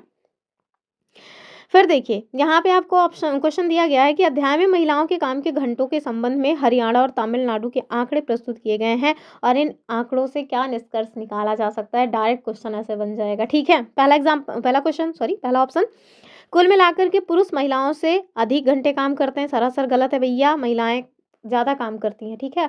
महिलाओं का जो काम है वो सुबह 5 बजे से स्टार्ट होकर के रात के 11 साढ़े 11 बजे तक ख़त्म होता है और उसके बाद सो के बस किसी तरह से नींद में भी वही सारा काम ही सोचता रहता है। सोचिए, इस तरह का बर्डन होता है। मैं खुद ही एक महिला ही हूँ, मैं खुद ही अपने जीवन में ये सब फेस करती रहती हूँ। सुबह 4 साढ़े 4 बजे से उठना, उसके बाद 11 साढ़े 11 बजे तक सोना, ठीक है। भले कमाई चमन्नी नहीं है, लेकिन बावजूद इसके वर्क इतना है। तो ये क्या है, अवैतनिक रोजगार, ठीक है, अवैतनिक श्रम इसी को कहा जाता है कि मिलना चमन्नी नहीं है, लेकिन काम बाबू तुमको करना पड़ेगा, ठीक है। तो यही है। चलिए आगे देखिए दूसरा, तो पुरुषों की अपेक्षा महिलाएं हमेशा ही काम अधिक करती हैं, लेकिन उनका जो काम है ना उसकी वैल्यू नहीं है, उसके पैसे नहीं मिलते हैं। हाँ, यही अभी आप चूल्हा चौका दूसरे के घर में करोगे तो वैल्यू हो जाएगी, लेकिन इज्जत नहीं है। अभी इसी चैप्टर में हम लोग देखेंगे कि कैसे इस काम को ना मतलब सम्मान के योग्य नहीं समझा जाता है। जबकि आपको अगर भोजन नहीं मिलेगा, आपके पेट में भोजन नहीं जाएगा ना, तो आप बाहर जाके कमाने की औकात में नहीं रहोगे। लेकिन बावजूद इसके इस काम को बहुत गंदी निगाह, गंदी इट मीन्स बहुत ही मतलब कि लो वाली नज़रों से देखा जाता है, ठीक है। चलिए आगे देखिए, दूसरा स्टेटमेंट क्या कह रहे हैं कि महिलाएं कम घंटे काम करती हैं क्योंकि घर का काम आसान होता है। अरे भैया चुप करो। तीसरा देखो, यदि हम अवैतनिक घरेलू काम और वेतन वाले काम को जोड़ें तो महिलाएं पुरुषों की तुलना में कुछ अधिक घंटे काम करती हैं। और चौथा क्या है कि गांव में महिलाएं काम नहीं करती। आके एक बार गांव की दुनिया देख लो भैया, महिलाएं कितना अधिक काम करती हैं। बहुत वर्क रहता है गांव में, सच में। 4 ठो अगर भैंस पाल लो ना तो पूरा टाइम आप उसी में ही जूझते रहोगे। तो ये तो सरासर गलत है। मतलब इसका जो सही उत्तर हो जाएगा वो ऑप्शन सी हो जाएगा, ठीक है। यानी कि यदि हम अवैतनिक घरेलू काम और वेतन वाले काम को जोड़ें तो जो महिलाएं हैं ना वो पुरुषों की तुलना में बहुत ज़्यादा काम करती हैं, लेकिन अवैतनिक यानी कि काम करेंगी पैसा नहीं मिलेगा, ठीक है। ऑप्शन सी सही हो जाएगा। और जिस काम का पैसा नहीं है, असली जो मतलब कि किंग है ना वो तो मतलब पैसा ही है। जो पैसा नहीं कमा रहा है उसकी इज्जत कौन सी है, 2 कौड़ी की है। आगे देखिए, यहाँ क्या कह रहे हैं, कह रहे हैं कि घरेलू काम यानी घर के काम को अक्सर असली काम क्यों नहीं माना जाता है। समझ लीजिए कि मूल में पैसा ही होगा, क्योंकि असली राजा पैसा है। पहला देखिए, क्योंकि इसमें किसी कौशल की आवश्यकता नहीं होती। अच्छा, सब्जी बनाने में पता चला आप सब्जी बना रहे हो, पहले तड़का के बदले पहले मसाला डाल के दोबारा तड़का डाल रहे हो, तब तो फिर हो गया। तो सीखने की आवश्यकता तो है, कौशल तो चाहिए ही। शुरू शुरू में जब लड़के हॉस्टल में जाते हैं, हॉस्टल नहीं कहेंगे, जब बाहर कहीं रहने जाते हैं तो उनकी देखी रोटी कैसी बनती है। तो कौशल की तो आवश्यकता है ही। घर के कामों में भी, घर के काम भी ऐसे कई सारे काम होते हैं जिसमें आपको अच्छा खासा कौशल चाहिए, ठीक है। तो ये तो सरासर गलत है। दूसरा देखिए, कह रहे हैं यह शारीरिक रूप से बहुत आसान होता है। अच्छा, कुएं से पानी निकालना आसान होता है? एक बाल्टी पानी निकालने में अच्छे अच्छों की कमर टूट जाती है। तो ये तो सरासर गलत है, ठीक है। और आज तो फिर भी गैस वगैरह हो गया है, पहले तो लोग लकड़ी वगैरह भी जा करके लाते थे, मतलब जंगल से। जंगल इट मीन्स बगिया में जाएंगे, लकड़ी वकड़ी तोड़ के लाएंगे। मैं उस दिन अपने मंदिर साइड गई थी ना, तो मैंने देखा कई सारे छोटे छोटे बच्चे लकड़ी का गट्ठर ले करके आ रहे थे। तो ये क्या, ये आसान काम नहीं है। आप जंगल में जाओगे, लकड़ी काटोगे, कांटा खूटी दुनिया भर का चीज़ है, आपके पैर में चुभेगा, खून भी निकलेगा, बावजूद इसके आप उस वर्क को करने के लिए विवश हो, ठीक है। तो आसान कुछ भी नहीं है। तो तीसरा तो मतलब कि गलत है ये भी, ठीक है। यानी कि दूसरा भी गलत है, पहला भी गलत है। तीसरा देखिए, कह रहे हैं कि क्योंकि इसका अवमूल्यन किया जाता है और ये आम तौर पर अवैतनिक होता है। तो मैंने कहा था ना कि केंद्र में आप पैसा को रख के चलना। भैया पैसा नहीं मिलता घर के काम का, ठीक है। इसी वजह से इसकी इज्जत नहीं है। यानी ऑप्शन सी एकदम सही हो जाएगा कि समाज जो है ना वो उन्हीं लोगों को मतलब वैल्यू देता है जो पैसे वाले हैं। अर्थात समाज इन कार्यों को इम्पोर्टेंस नहीं देता और मान लेता है कि ये स्वाभाविक कार्य है, ठीक है। इसीलिए इनके लिए पैसे देने की आवश्यकता नहीं समझी जाती। इसे अवमूल्यित यानी डिवैल्यूएट काम समझा जाता है, ठीक है। अगला क्वेश्चन देखिए, कह रहे हैं कि घर के काम की शारीरिक प्रकृति के बारे में कौन सा स्टेटमेंट सत्य नहीं है, रॉन्ग बताना है आपको। पहला देखिए, कह रहे हैं कि दूर दराज के स्थानों से पानी लाने में शारीरिक मेहनत लगती है। हाँ, लगती है, जब कुआं है, कुएं से पानी निकालो, मेहनत तो लगती ही है। दूसरा देखिए, और आपको रॉन्ग बताना है, कह रहे हैं जलाऊं लकड़ी के भारी गट्ठर ढोना शारीरिक रूप से थकाने वाला होता है। हाँ भाई, बहुत थकाने वाला होता है। पहले लकड़ी तोड़ो, उसके बाद उसको सर पे लाद के ले आओ। आज थोड़ा चीज़ें आसान है, लेकिन बावजूद इसके आप देखिए ऐसे बहुत से गरीब तबके के लोग हैं जिनके लिए चीज़ें आसान नहीं हैं, क्योंकि उनके पास इतना पैसा नहीं है कि वो गैस, इतना महंगा गैस सिलेंडर भरवा सके। और अगर सपोज दैट गैस सिलेंडर भरवा भी लोगे तो ठंडी इतनी ज़्यादा है, गाँव में तपता तापने वाला जो सिस्टम है वो भी तो है। आग नहीं जलेगी तो जो घर के बड़े बुजुर्ग लोग हैं वो लोग कहाँ जाएंगे? तो लकड़ी वकड़ी का काम लगता रहता है। अब हमारे यहाँ खुद ही स्पेशली हमारे लिए आग जलती रहती है, ताकि सुबह शाम हम जब उठें तो हाथ पैर अपना सेंक लें। तो इन सब में ना मेहनत वाला काम लगता है, तो हल्के मत लीजिए। फिर देखिए, कह रहे हैं खाना पकाने में लंबे समय तक गर्म चूल्हे चूल्हे के सामने खड़ा रहना पड़ता है। तो हाँ भाई, जब तक चूल्हा था हम लोगों की भी यही गत थी, सर एनी टाइम दर्द करता रहता था धुएं से, तो आसान नहीं है। आगे देखिए, कह रहे हैं कि घर का काम शारीरिक रूप से हल्का होता है और उसे थकान नहीं होती। तो बस बस यही गलत है, सरासर गलत है एकदम। मतलब इसका घनघोर तरीके से हम विरोध करते हैं। बहुत थकाने वाला काम होता है, उतना ही टाइम लगता है, उतना ही मेहनत लगती है, बहुत रद्दी काम होता है घर का काम, पैसा अलग से नहीं मिलता है, ठीक है। तो ये दर्द जो है ना केवल महिलाएं ही समझ सकती हैं, पुरुष इस बात को नहीं समझ सकते हैं कि बिना पैसे के रात दिन मजदूरों जैसा काम करना कितना तकलीफ देता है, ठीक है। तो इसका उत्तर क्या हो जाएगा? ऑप्शन डी वाला, ठीक। और ऊपर से मान लो चलो ठीक है, पैसा ना भी मिले, कम से कम वो रिस्पेक्ट तो मिलनी चाहिए। घर सब जैसे बहुएं हैं, मेरे आसपास में ही बहुएं हैं, जब सास ससुर वहाँ खेत से काम उम करके आएंगे ना, दिन भर घर में बैठी रहा तो का करत। तो ये वो टॉन्ट है जो एकदम कलेजे को चीर फाड़ देता है, ठीक है। कि आप दिन भर घर के काम करोगे, बावजूद इसके ना तो आपको पैसे उसके मिलने हैं, ना उस काम की कोई वैल्यू है, ना कोई इज्जत है, ठीक है। ऊपर से टॉन्ट अलग से है कि दिन भर घर में बैठे रहते हो, क्या करते हो, ठीक है। चलिए एनसीईआरटी में देख लेते हैं। एनसीईआरटी में जो पॉइंट्स दिए हुए हैं वो बहुत इंपॉर्टेंट है।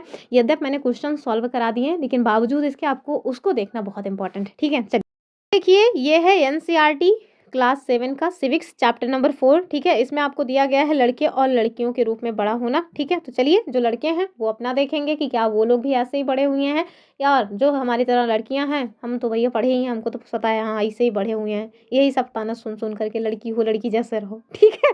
तो चलिए, सबसे पहले ना एक पॉइंट आपको पता होना चाहिए, अस्मिता क्या होती है, ठीक है। तो अस्मिता ये ना आपको अपने ज़िंदगी के लिए भी पता होना चाहिए, आखिर अस्मिता क्या है। तो याद रखिए, लड़का या लड़की होना किसी की भी एक इम्पॉर्टेंट पहचान होती है। तो कुल मिलाकर के अस्मिता इट मीन्स पहचान, ठीक है। चलिए आगे देखेंगे। कह रहे हैं कि जिस भी सोसाइटी में हम पलते बढ़ते हैं, हमें वहाँ पे जो सिखाया जाता है कि लड़के और लड़कियों का किस तरह का जो है बिहेवियर होना चाहिए और उन्हें क्या करना चाहिए क्या नहीं करना चाहिए, हम प्रायः यही सोचते रहते हैं। मतलब हमारे मन में भी इस तरह की बातें आती हैं कि हम जहाँ पे रह रहे हैं, जिस तरह से हमारा पालन पोषण हो रहा है, जिस तरह से हमें इस तरह की बातें बताई जा रही हैं कि देखो लड़की हो, लड़कियों को ये करना चाहिए, लड़कियों को वो करना चाहिए, उनका बिहेवियर कैसे सौम्य होना चाहिए, उनका बातचीत करने का जो तरीका है वो कैसे एकदम सॉफ्ट और मृदु होना चाहिए। और ऐसे ही हर समाज में लड़के या लड़कियों को पाला पोसा जाता होगा, लेकिन ऐसा नहीं है। यहीं पे इसी चैप्टर में आपको 2 जगहों का मतलब एग्जाम्पल दिया गया है, एक तो सामोआ द्वीप और दूसरा अपने यम्पी, ठीक है। तो चलिए फटाफट वहाँ देखते हैं। तो याद रखिएगा कि सभी समाजों में लड़के और लड़कियों के प्रति एक सा नज़रिया नहीं होता है, ठीक है। यहाँ कह रहे हैं कि अधिकांश समाज जो है ना वो पुरुष व स्त्रियों को अलग अलग प्रकार से इम्पोर्टेंस देते हैं। स्त्रियां जिन भूमिकाओं का निर्वाह करती हैं उन्हें पुरुषों द्वारा निर्वाह की जाने वाली भूमिकाओं और कार्य से कम महत्व का समझा जाता है, ठीक है। तो ये मतलब हर जगह का सिस्टम है। चलिए, सबसे पहले ना आपको यहाँ पे सामोआ द्वीप के बारे में बताया गया है कि सामोआ द्वीप में एक सर्वेक्षण किया गया था। कब किया गया था? तो ध्यान रखिएगा 1920 में किया गया था। पहले आपको इसकी लोकेशन ही पता होनी चाहिए कि एग्जैक्टली कहाँ पे है। तो पैसिफिक ओशन में है, ठीक है। तो पैसिफिक ओशन के दक्षिण में है, छोटा सा द्वीप है, ठीक है। द्वीप का मतलब आइलैंड का भाग है, कई सारे आइलैंड्स मिल करके इसको बनाते हैं। कह रहे हैं कि वहाँ पे एक शोध किया गया 1920 में, और ये वहाँ से शोध से निकल के आया कि वहाँ के जो बच्चे हैं ना वो स्कूल नहीं जाया करते थे। बाद में तो ये देखिए बच्चा जो है वो स्कूल जा रहा है, लेकिन उस टाइम की बात है जब 1920 में सर्वेक्षण किया गया, तब वहाँ के जो बच्चे हैं वो विद्यालय नहीं जाते थे। अगर जाते नहीं थे तो करते क्या थे? तो आप देखिए कि वे बड़े बच्चों और वयस्कों से बहुत सी बातें सीखते हैं, जैसे छोटे बच्चे जो है ना वो उनकी देखभाल जो है वो घर के बड़े बच्चे करने लगते हैं। जैसे 4-5 साल का कोई अपना मतलब लड़का हो या लड़की 4-5 साल का है, तो जो अब पैदा होगा 1-2 साल का बच्चा जो रह जाएगा उसकी देखभाल करना उनका काम हो जाता था, ठीक है?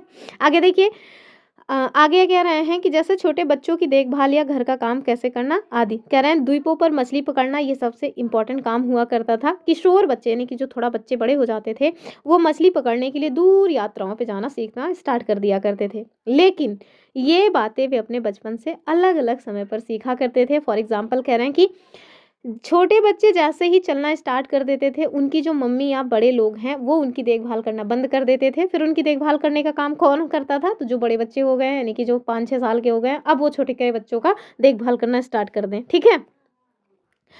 और फिर कह रहे हैं कि लड़के और लड़कियां दोनों अपने छोटे भाई-बहन की देखभाल किया करते थे। और लेकिन यहाँ अभी देखें तो अभी क्या आपको समझ आएगा कि जो बच्चों की देखभाल करने का काम है ना, छोटे बच्चों का ही वो लड़कियां करती हैं। हम अपनी सोसाइटी की बात करें तो जैसे सपोज दैट पेरेंट्स के 3-4 बच्चे हैं और इन 3-4 बच्चों में कोई एक लड़की है, ठीक है? और वो 4 मतलब 5-6 साल की है या 7 साल की जब की भी है। और उनसे भी छोटा कोई बच्चा है, चाहे वो लड़की हो, चाहे लड़का हो, उसकी देखभाल करने की जो ज़िम्मेदारी होगी ना, वो जो बड़े बच्चे हैं, यद्यपि वो लड़के हैं, लेकिन बड़े भी हैं, बावजूद इसके वो नहीं करेंगे। क्यों? क्योंकि ये बता दिया जाता है कि बच्चे सँभालने का जो काम है, वो लड़कियों का होता है। लेकिन यहाँ देखिए सामूआ में ऐसा नहीं है। सामूआ में लड़की हो चाहे लड़के हो, अगर आप बड़े हो घर में, तो आप ही बच्चों को सँभालो। अगर बच्चे चलने-फिरने लगे तो मम्मी या फिर घर के जो बड़े बुज़ुर्ग हैं, वो उनको नहीं देखेंगे। ठीक है? आगे देखिए। आगे कह रहे हैं कि लेकिन जब लड़का लगभग 9 वर्ष का हो जाता था, ये ना टाइम पीरियड याद रखिएगा, तब वो बड़े लड़कों के समूहों में सम्मिलित हो जाता था और बाहर का काम सीखता था। और इनके बाहर के जो काम थे वो क्या थे? मछली पकड़ना, नारियल का पेड़ लगाना और साथ में ये तो लड़कों का काम है। क्या-क्या काम कर रहे हैं? मछली पकड़ना, नारियल के पेड़ लगाना। वहीं अगर लड़कियों की बात करें तो जब लड़कियाँ की बात की जाए तो यहाँ देखिए कि जब तक लड़कियाँ बेचारी 13-14 साल की नहीं हो जाती थी, वो तो छोटे बच्चों की देखभाल ही करती रहती थी। बड़े लोगों को छोटे-मोटे कार्य करती रहती थी, ठीक है? बड़ों लोगों के भी छोटे-मोटे कार्य जैसे कपड़ा-सपड़ा धुलना होना, तो ये सब कर लिया करती थी। कह रहे हैं लेकिन एक बार जब वे 13-14 साल की हो जाती थी, तो उनके जीवन में थोड़ी बहुत स्वतंत्रता आ जाती थी। फॉर एग्ज़ाम्पल अब वो भी बागानों में जाके काम करती थी, डलिया बुनना सीखना स्टार्ट कर देती थी, खाना पकाना, ये कौन-सी स्वतंत्रता है यार? अलग से बनाए गए रसोई घरों में ही इनका जो खाना-पीना बनाने का काम होता था, वो होता था। लेकिन यहाँ एक बहुत ही इम्पोर्टेंट पॉइंट आपको देखने को मिलेगा कि खाना बनाने का जो ज़िम्मेदारी वाला काम था, वो लड़कों का था। लड़कियाँ सुविधा करवाने का काम करती थी, अर्थात बाहर से सारा काम करवाना। जैसे रोटी बनाना है तो आटा गूँध देंगी, सब्ज़ी बनना है तो सब्ज़ी काट देना, मसाला तैयार कर देना। यानी कि बाहर का जितना भी काम है, वो लड़कियाँ कर दिया करती थी। पकाने वाला जो काम है ना, यानी कुक वाला जो काम है, वो लड़के किया करते थे। तो ये एक थोड़ा मतलब चेंज देखने को मिलेगा सामोआ द्वीप में और हम लोगों के यहाँ में। चलिए आगे देखेंगे। यहाँ आपसे 1960 के दशक में एमपी में एक शोध किया गया, उसके बारे में बताया गया है। यहाँ देखिए लड़कियाँ स्कूल जा रही हैं, समूह बना कर के चल रही हैं और हमने वीडियो में अपने बताया था कि आखिर लड़कियाँ समूह बना के क्यों चलती हैं? क्या मज़ा आता है गपशप करने में? नहीं, बेचारी डरती रहती हैं कि कहीं कोई उनको छेड़ ना दे। ठीक है? चलिए, तो यहाँ पे जो दिया गया है ये 1960 में मध्य प्रदेश के एक छोटे से शहर में किया गया था सर्वेक्षण। कह रहे हैं यहाँ पे देखिए जो सर्वेक्षण हुआ ना इसमें आपको बहुत सारी बातें देखने को मिलेंगी। यहाँ ऐसा नहीं होगा कि बच्चे स्कूल नहीं जा रहे हैं, नहीं, बच्चे स्कूल वगैरह जा रहे हैं, लेकिन स्कूल जाने का भी जो प्रोसेस है उसको देखिए। जैसे यहाँ कह रहे हैं कि कक्षा 6 में आने के बाद जो लड़के और लड़कियां हैं ना, इनको अलग-अलग स्कूलों में भेजा जाता था। यानी कि गर्ल्स का अलग विद्यालय है, बॉयज़ का अलग विद्यालय। कौन-कौन है जो गर्ल्स कॉलेज में लड़कियां पढ़ी हुई हैं और कौन है जो बॉयज़ कॉलेज में पढ़े हुए हैं? हम लोग तो ऐसे स्कूल में पढ़े हुए हैं जहाँ लड़के और लड़कियां साथ में पढ़ते थे। आगे देखिए, कह रहे हैं कि लड़कियों का जो स्कूल है ना, वो लड़कों के स्कूल से एकदम अलग हुआ करता था। जैसे कह रहे हैं कि जो लड़कियों का स्कूल हुआ करता था ना, उनके स्कूल के मध्य में एक आंगन हुआ करता था, जो कि बाहरी दुनिया से बिल्कुल अलग रहा करता था, ठीक है? और वो बेचारी उसी में खेला करती थी। इसके पीछे का भी रीज़न वही है कि कहीं कोई छेड़ ना दे, ठीक है? आगे देखिए, वहीं लड़कों के स्कूल में ऐसा कोई आंगन वगैरह नहीं होता था, उनके लिए तो खुला संसार है भैया, तुम जाओ खेलो, रोड पे भी खेलो, कोई दिक्कत वाली बात नहीं है, ठीक है? ये तो वो स्कूल की बात हो गई। वहीं आप देखिए कि सड़कों पर जाती हुई लड़कियाँ बेचारी बहुत गंभीर रहा करती थी, ग्रुप बना कर के चलती थी और साथ में उनके मन में ना यही डर रहता था कि कहीं उनको कोई छेड़ ना दे। और जो सड़कें बनाई जाती थी ना, वो स्कूल से डायरेक्ट उनको घर पे ही ले जाने वाली बनाती थी। मतलब इधर-उधर बिल्कुल ये जो मोड़ वगैरह है, वो सब भी सामना नहीं करना पड़ता, ठीक है? आगे देखिए, वहीं जो लड़के हैं, वो सड़कों का यूज़ कई तरह से कामों के लिए करते थे। वहाँ पे बैठ के बढ़िया पंचौरा कर रहे हैं, बाप का माल है, बाप का रा मतलब रोड है, क्या दिक्कत है? यहीं पे बैठ के आज जो है हुल्लड़बाज़ी की जाएगी। तो इस तरह की जो हरकतें हैं, वो लड़के कर रहे हैं, लेकिन लड़कियों के लिए देख रहे हैं। आगे देखिए, कह रहे हैं कि साइकिल भी चलाने का काम कर रहे हैं। साइकिल मतलब हाँ, आपने देखा होगा ना, हाँ, दोनों हाथ छोड़ करके यूँ, यूँ, यूँ साँप के जैसे लहराते हुए, बल खाते हुए लड़के साइकिल चलाते हैं। तो इस तरह का जो काम है, वो रोड पे इस तरह का काम क किया करते थे, ठीक है? आगे देखिए, लेकिन लड़कियों का जो है वो क्या काम था, लड़कियां सीधे स्कूल से डायरेक्ट, उनकी सड़क बनी हुई थी, आप इसी रोड से जाओगे डायरेक्ट अपने घरों के चले जाओगे, मतलब डायरेक्ट गली में पहुंच जाओगे, ठीक है? तो इस तरह के कुछ चीजें आपको देखने को मिल जाएंगी। तो ये दो समाजों का यहाँ पे किया गया सर्वेक्षण और इस तरह के अलग अलग व्यवहार आपको देखने को मिले, ठीक है? चलिए, ये तो हो गया। तो यहाँ आपको बता रहे हैं कि हम लोगों ने देखा कैसे अलग-अलग अंतर है, ये सब आप खुद देख लीजिएगा। कह रहे हैं कि अक्सर जो है आप देखिए कि लड़कियों के लिए ना बहुत छोटी-छोटी चीज़ें अक्सर बताई जाती रहती हैं। फॉर एग्ज़ाम्पल आप लोगों ने भी घर में इस चीज़ को बहुत अच्छे से फ़ील किया होगा, स्पेशली लड़कियाँ, कि आपको किस तरह के कपड़े पहनने चाहिए, ठीक है? हालाँकि कपड़े तो अच्छे पहनो, सभी का मतलब एक ठीक लगता है कि आप अच्छे ढंग के कपड़े पहनो। ये फटा जीन्स जिसको देख के मुझे चिढ़ होती है और ये जो रील्स है इंस्टाग्राम पे, उसको तो देखने का ही मन ना करे। चलिए फिलहाल के लिए, तो देखिए, लड़कियों को अक्सर ये चीज़ बताया जाता है कि आपको कैसे कपड़े पहनने चाहिए, ठीक है? पार्क में लड़के खेलें, लड़कियाँ ना खेलें, इस तरह की चीज़ें। और लड़कियों को थोड़ा धीमी आवाज़ में बात करनी चाहिए, जो कि हमसे तो बिल्कुल नहीं होता, ठीक है? स्लो बोलो भैया, एकदम मीठा-मीठा, बस जो भी सुने एकदम मंत्रमुग्ध हो जावे, इस तरह की बातें। आगे देखिए, लड़कों को रौब से बात करनी चाहिए, मतलब उसको मीठा बोलना नहीं आना चाहिए, उसको हमेशा आँख दिखा के बोलना आना चाहिए। ये सब ना बहुत गंदा है, बहुत गलत कल्चर है। क्यों आखिर लड़कों को क्यों रौब से बात करनी चाहिए? उनके अंदर क्यों मिठास नहीं होनी चाहिए? अरे! मिठास रहेगी जब उनकी बोली में, तभी तो जीवन में मिठास रहेगा। चलिए आगे देखिए। और इसी तरह की उल्टी-सीधे चीज़ें बता कर के बच्चों को बड़ा किया जाता है कि भैया तुमको एक दिन लड़कियों को स्त्री बनना है, लड़कों को पुरुष बनना है, ये सारी बातें। यहाँ देखिए, यहाँ पे एक छोटी-सी कहानी दी गई है कि मेरी माँ काम नहीं करती है, ठीक है? तो एक बच्चा है, बच्चा-बच्ची जो भी है, उन लोगों को लगता है कि मेरी मम्मी दिन भर घर में ही तो रहती है, कोई काम-वाम नहीं करती है। तो एक दिन मम्मी उनकी हड़ताल पे बैठ जाती हैं और जब हड़ताल पे बैठने का इट मीन्स है कि आज कोई काम नहीं करूँगी, ना तो जो है उठ के नाश्ता बनाऊँगी, ना चाय बनाऊँगी, ना जो है बर्तन धुलूँगी, ना कपड़े किसी को दूँगी, कुछ भी नहीं करूँगी, एकदम हड़ताल पे चली जाऊँगी। और एक ही दिन में बाप को और बच्चों को उनकी औकात समझ में आ जाती है, ठीक है? कि अरे बाप रे! घर का काम कितना कठिन होता है, ठीक है? तो यही पॉइंट है, इस कहानी को आप खुद पढ़िएगा। तो एनसीईआरटी में इस तरह की कहानियाँ खूब दी रहती हैं। यहाँ आपसे बता रहे हैं कि अधिकांश समाजों में, जिसमें हमारा आपका अपना समाज भी सम्मिलित है, कि पुरुषों और स्त्रियों की भूमिकाओं और उनके काम के महत्व को समान नहीं समझा जाता, ठीक है? कह रहे हैं पुरुषों और स्त्रियों की हैसियत एक जैसी नहीं होती। तो हाँ, हम सब अपने जीवन में ये सब फ़ील करते हैं और एनसीईआरटी में ना ज़्यादातर आपको अपने जीवन से जुड़ी हुई चीज़ें ही देखने को मिलती हैं। एसएसटी में जो पेडागोजी बनेगी, वो इसी जीवन से ही रिलेटेड चीज़ों को वो लोग उठा कर के पूछेंगे आपसे, लेकिन वही चीज़ों मतलब उन्हीं क्वेश्चंस को सॉल्व करना मुश्किल हो जाता है लोगों के लिए। आगे देखिए, यहाँ पे घरेलू काम का मूल्य जो है उसके बारे में बता रहे हैं। तो इसमें ना एक छोटी मतलब कामकाजी जो घर में खाना-वाना बनाने वाली महिला हैं, उनके बारे में बताया गया है कि जो हरमीत है ना, वो वही महिला है, उसके परिवार को नहीं लगता कि जसप्रीत घर का काम करती थी, वो वास्तव में काम था। यानी कि जो हरमीत है, वो बेचारी ऑफ़िस में काम किया करती थी, लेकिन जो मन जसप्रीत हैं, वो घर के काम किया करती थी। तो जो हरमीत हैं, उनके काम की तो वैल्यू थी क्योंकि उनको पैसे मिल रहे हैं, लेकिन जसप्रीत का जो घर है, उसको लगता था, उसके घर के सारे लोगों को लगता था कि यार ये कोई काम नहीं करती है। इनका जो काम है, झाड़ू-पोछा, चूल्हा-चौका, ये तो स्वाभाविक काम है, कोई भी कर लेगा, ऐ भी हाथ मतलब बाएँ हाथ का कमाल है। तो ये सारी पॉइंट्स यहाँ बताए गए हैं। आगे देखिए, यहाँ आपको एक पॉइंट और दिया गया है कि उनके परिवार में ऐसी भावना होना कोई ऐसी निराली बात नहीं है, यानी कि अगर उनके घर में इस तरह की बातें हैं तो कोई बड़ी बात नहीं है। लगभग-लगभग सोसाइटी यही सोचती है कि घर का काम, काम नहीं है। कह रहे हैं कि सारी दुनिया में ही घर के काम की जो मुख्य ज़िम्मेदारी है वो लगभग-लगभग महिलाओं की होती है। जैसे देखभाल संबंधी काम करना, अर्थात बच्चे हैं उनकी देखभाल करना, बड़े-बुजुर्ग हैं उनकी देखभाल करना। इवन अगर आप देखिए घर में पेरेंट्स में पापा अगर बीमार हो जाए ना तो वो 4 दिन हो सकता है उनको थोड़ा-सा फ़ीवर हो जाए, खाँसी हो जाए तो बिस्तर नहीं छोड़ेंगे। अगर मम्मी को फ़ीवर हो जाए ना उसके बावजूद भी वो घर के सारे काम करती हैं, ठीक है? तो ये बहुत मतलब बहुत गलत चीज़ है। आगे देखिए, आगे कह रहे हैं कि फिर भी जैसा कि हमने ऊपर देखा कि व अंदर किए जाने वाले जो कार्य हैं उनको इम्पोर्टेंट नहीं समझा जाता, नहीं घर के भीतर जो भी काम है उसको वैल्यू नहीं दी जाती है। कह रहे हैं इसीलिए उनको पैसा देने की भी आवश्यकता नहीं पड़ती और समाज इन कार्यों को इम्पोर्टेंस भी नहीं देता है। चलिए आगे देखिए, ये एक बच्ची का चित्र दिखाया गया है, अपनी मम्मी के साथ है मिलानी, ये है इनकी बच्ची, ठीक है? आगे देखिए, कह रहे हैं घर पे कार्य करने वाले लोगों का जीवन, तो भैया झाड़ू लगाना, सफाई करना, कपड़े और बर्तन धोना, खाना पकाना, छोटे बच्चे और बुजुर्गों की देखभाल करना, ये सब घर के काम हैं, ठीक है?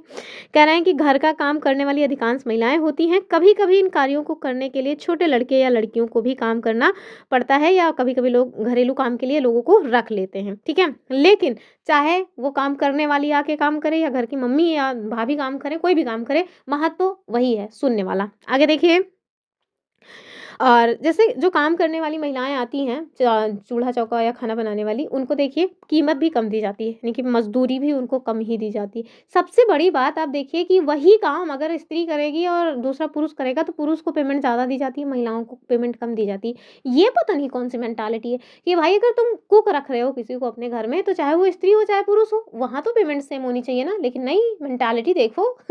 आगे देखिए, आगे आपसे क्या कह रहे हैं? कह रहे हैं कि घरेलू काम करने वालों का दिन देखिए सुबह 5 बजे से शुरू होकर के रात के 12 बजे तक चलता है। जी-तोड़ मेहनत करने के बावजूद उन्हें नौकरी पर रखने वाले उनसे सम्मानजनक व्यवहार नहीं करते। यानी कि जो घर में काम करने वाली महिलाएँ आती हैं ना, उनको लोग ऐसे देखते हैं जैसे तुम मतलब कि तुम्हारे ऊपर हम कोई एहसान कर रहे हैं तुमको काम पे रख के। चलिए फिलहाल के आगे देखिए। यहाँ पे जो है एक छोटी-सी कहानी बताई गई है कि कैसे एक मतलब कि महिला है जो कि किसी के घर में जाकर के काम करती है खाना बनाने वाला। उसकी जो मालकिन है वो बहुत दुष्ट किस्म की महिला है और नाश्ते में आप देखिए कि उसको केवल और केवल एक चाय और साथ में केवल 2 सूखी रोटियाँ देती है। बताओ भला ऐसे वर्क करना चाहिए? तो ये उस आम जनमानस की कहानी है, उस आम महिला की कहानी है जो घर में चूल्हा-चौका करने का काम कर रही है, चाहे अपने घर में, चाहे मज़दूरी पे दूसरे के घर में, ठीक है? उसके बाद ये सारी चीज़ें कि हम घर में चप्पल भी नहीं पहन सकते, तो ऐसा तो मेरी मम्मी बहुत करते-करते थक गई। उनकी चलती ही नहीं, वरना वो भी घर में चप्पल पहनना सख्त मना है। अरे पैर ठंडा हो जाएगा, मर जाएँगे चप्पल पहनने के चक्कर में, तो हम तो भाई छोड़ते नहीं हैं, वो चिल्लाती रह जाती हैं। हम भी कहते हैं जाओ हम तो पहनेंगे ही। तो ये ना अब जैसे हम हैं घर में, मम्मी-पापा हैं, बर्दाश्त कर रहे हैं। अब जब किसी को आप घर में नौकरी पे रखोगे, तो उसके लिए तो जो भी नियम लगा दोगे, उसको मानना अनिवार्य ही हो जाएगा। तो देखिए, घर में उन लोगों को चप्पल भी पहनने की छूट नहीं थी, जिसकी वजह से ना बेचारियों के पैर सूज जाते थे। अब देखिए इस तरह इस समय ये जो सर्द मौसम चल रहा है, इसमें अगर आप चप्पल ना पहनो तो आपकी हालत क्या हो जाएगी? और ऊपर से फर्श पे, तब तो और ही गत है ना। तो समझिए, अगर आप लोगों में से भी कोई ऐसा है, जो घर में काम करने वाली उनकी आती हैं खाना-वाना बनाने, तो उनके साथ ना अपना बिहेवियर थोड़ा अच्छा रखिए, रूड बिहेवियर मत रखिए कुल मिलाकर के, ठीक है? क्योंकि आप ना समझ नहीं पा रहे हो कि वो कितना स्ट्रगल कर रहे हैं, काम काम होता है। फिर देखिए, फिर उसके बाद यहाँ पे जो है बताया जा रहा है कि गाँव में तो जो महिलाएँ हैं उनके लिए काम और ही ज़्यादा होता है। जैसे ग्रामीण क्षेत्र में स्त्रियों और लड़कियों को जलाऊ लकड़ी के भारी गट्ठर सिरफे ढोने पड़ते हैं। कपड़ा धोना, सफाई करना, झाड़ू लगाना और वज़न उठाने जैसे जो काम है उसको करने में झुकना, उठाना और सामान लेकर चलना, ये सब करना मतलब बहुत मेहनत यानी कि बहुत ही ज़्यादा परिश्रम का काम होता है, ठीक है? चलिए आगे देखिए, अब ये सब आप खुद देखिएगा, एनसीईआरटी आपको मिल जाएगी। मैंने तो बस वही-वही हाइलाइट करके रखे हैं पॉइंट्स जो इम्पोर्टेंट है, डायरेक्ट जिसके क्वेश्चन बनने की संभावना है। लेकिन चूँकि आपको पेपर देना है, तो आपकी बेसिक जो चीज़ें हैं वो भी बेसिक समझ वो भी जो है मतलब डेवलप होनी चाहिए, तभी चीज़ों को आप बहुत अच्छे से टैकल कर पाएँगे। आगे देखिए, यहाँ आपको बता रहे हैं कि घरेलू और देखभाल के कामों का एक अन्य पहलू जिसे हम महत्व नहीं देते हैं, वो इन कामों में लगने वाला लंबा टाइम है। जैसे आलू की पूड़ी बनानी है, तो आप देखिए आलू की पूड़ी बनाने में अगर 3-4 लोग घर में हैं और हर कोई 4-4 आलू की पूड़ी खाएगा, तो उसको बनाने में ना 1.5 से 2 घंटे का समय लग जाता है। तो ये भी एक बड़ी चीज़ है कि घर के काम में ना केवल मेहनत ही नहीं है, बहुत लंबा समय लगता है। आप देखिए बैठ कर के जब आप रोटी बेल के पूड़ी बनाओगे, तो उसमें बैठे-बैठे कमर दर्द करेगी कि नहीं? यहाँ 2 घंटे लोग बैठ के पढ़ने में ना 4 बार उठते हैं, चाय पीते हैं और एक महिला जो घर में खाना बनाती है, वो कम से कम इतनी देर तक इत्मीनान से बैठ कर के खाना बनाती है, उसके बाद भी घर वाले कहते हैं नमक कम है, मिर्च ज़्यादा है, वगैरह-वगैरह, ठीक है? चलिए आगे देखिए। कह रहे हैं कि यदि हम स्त्रियों के द्वारा किए जाने वाले घर के और बाहर के कामों को जोड़ दें, तो हमें इस बात की जानकारी मिलेगी कि कुल मिलाकर के जो महिलाएं हैं ना, वो पुरुषों की अपेक्षा कहीं ज़्यादा टाइम तक काम कर रही हैं। ठीक है, आगे देखिए। यहाँ पे एक मतलब तालिका दी गई है जो कि केंद्रीय सांख्यिकी संगठन के द्वारा दिए गए आंकड़े हैं, लेकिन आंकड़े पुराने हैं, 1998-99 का ये आंकड़ा है, लेकिन आपको देखना चाहिए क्योंकि आंकड़े भले ही पुराने हैं, स्थिति आज भी इतनी चेंज नहीं हुई होगी। चलिए, यहाँ हरियाणा और तमिलनाडु का आंकड़ा दिया गया है, फटाफट देख लेते हैं। कुछ श्रेणी में बटे गए हैं, फटाफट देखिए। जैसे यहाँ पे राज्य हमने बता दिया हरियाणा और तमिलनाडु है। कह रहे हैं कि स्त्रियों के वेतन सहित, यानी कि ऐसा काम जो महिलाएं कर रही हैं और उसको उनका वेतन भी मिल रहा है, और ये स्त्रियों का ऐसा काम जो मतलब कि बिना पैसे का कर रही हैं, अर्थात कितने घंटे काम महिलाएं मतलब कि वेतन के साथ वाले में कर रही हैं और कितने घंटे काम बिना वेतन वाला कर रही हैं, ये देखिए। तो हरियाणा में 23 घंटे महिलाएं, एक सप्ताह में 23 घंटे, यानी कि एक सप्ताह में 7 दिन में 23 घंटे जो है वो लोग काम करती हैं, जिसका उनको पेमेंट मिलता है। ठीक है, क्या मिलता है? पेमेंट मिलता है। और वहीं तमिलनाडु में केवल 19 मतलब कि घंटे का जो है काम करने का पेमेंट मिलता है।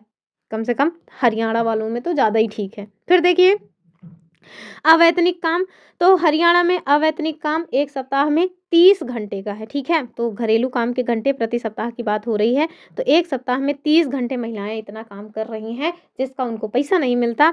और तमिलनाडु में देख रहे हैं 35 घंटे महिलाएं इतना काम करती हैं, जिसका उनको पैसा नहीं मिलता। वहीं स्त्रियों के टोटल काम के घंटे तो भैया अनगिनत हैं, कब कितना काम कर ले जाएं कुछ पता नहीं है, क्योंकि घर के काम में अब जैसे 2-4 लोग आ गए रिश्तेदार, तो उनको 4 बार नाश्ता भी बना के दो, तो उनका काम का घंटा जोड़ा भी नहीं जा रहा। ऐसा तो है नहीं कि इतने बजे से इतने बजे तक काम करना है, उसके बाद फिर कुछ भी हो जाए, कोई भी आए नहीं करना, ऐसा भी नहीं करते ना। तो इस वजह से इनके काम का कोई समय भी फिक्स नहीं है। फिर वहीं आप देखिए पुरुषों की यदि बात करें, तो पुरुष हरियाणा में एक सप्ताह में 38 घंटे काम करते हैं वेतन वाला, और देख रहे हैं मात्र 2 घंटे का उनका काम है एक सप्ताह में, जिसमें कोई वेतन नहीं मिलता। और उसमें भी इनका हो सकता है खुद का ही काम हो कि जा कर के मतलब कि कुएं से एक बाल्टी पानी उठा के ले चले आवें ताकि खाना खा लें, ये भी नहीं करते होंगे ठीक है। और वहीं तमिलनाडु का देखिए 40 घंटे एक सप्ताह में काम कर रहे हैं पुरुष, जिसका उनको पैसा मिल रहा है, और मात्र 4 घंटे काम कर रहे हैं जिसमें पैसा नहीं मिल रहा है। अंतर देखिए बस। चलिए, यहाँ आपको बता रहे हैं कि महिलाओं का काम और समानता, तो क्या ही समानता होगी।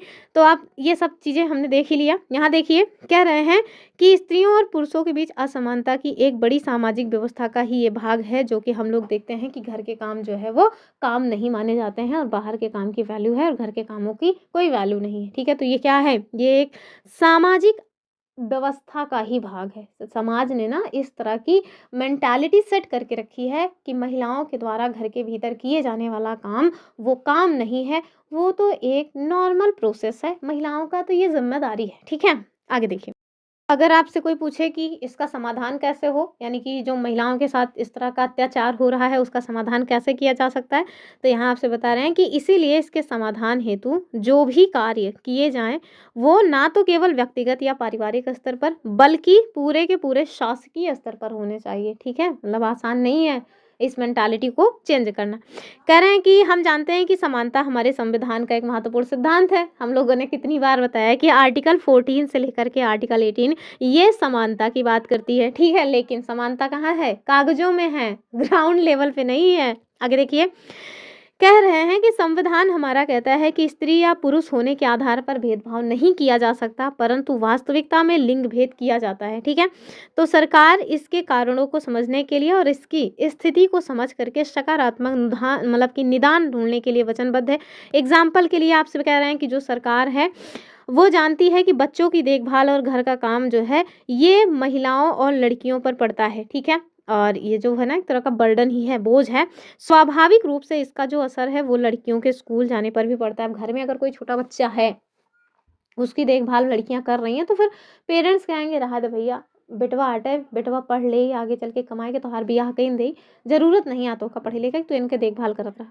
तो ये मेंटालिटी ऐसे ही डेवलप होती है। आगे देखिए, कह रहे हैं इससे ही निश्चित होता है कि क्या महिलाएं घर का काम कर सकेंगी, और यदि करेंगी तो किस प्रकार का काम का वो मतलब क्षेत्र चुनेंगी। पूरे देश में कई गांव हैं जिसमें शासन ने आंगनवाड़ी और बालवाड़ियां खोल रखी हैं। शासन ने एक कानून बनाया है। अब ये क्वेश्चन वही वाला है जो मैंने आपसे पूछा था, इसको हमेशा याद रखिएगा कि गवर्नमेंट या शासन के द्वारा एक कानून बनाया गया है कि जिसके तहत यदि किसी भी ऑर्गेनाइजेशन या किसी संस्था में फीमेल वर्कर्स की संख्या 30 से अधिक है तो उसे वैधानिक रूप से बालवाड़ी यानी क्रेश की सुविधा देनी होगी। समझ आ रहा है? आगे देखिए, कह रहे हैं कि बालवाड़ी की व्यवस्था होने से बहुत सी महिलाओं को घर से बाहर जाकर काम करने की सुविधा होगी। इससे बहुत सी लड़कियों का स्कूल जाना भी संभव हो सकेगा। और मैंने आपको पहले भी बताया हुआ है कि हमारे यहाँ भैया सस्टेनेबल डेवलपमेंट गोल जो है इसकी बात की गई है कि 2030 तक 17 गोल हैं जो अचीव करना है। उसमें गोल नंबर 5 क्या है? लैंगिक समानता। ठीक है, यानी कि जेंडर इनइक्वालिटी जो है उसको समाप्त करना। ठीक, चलिए आगे देखेंगे।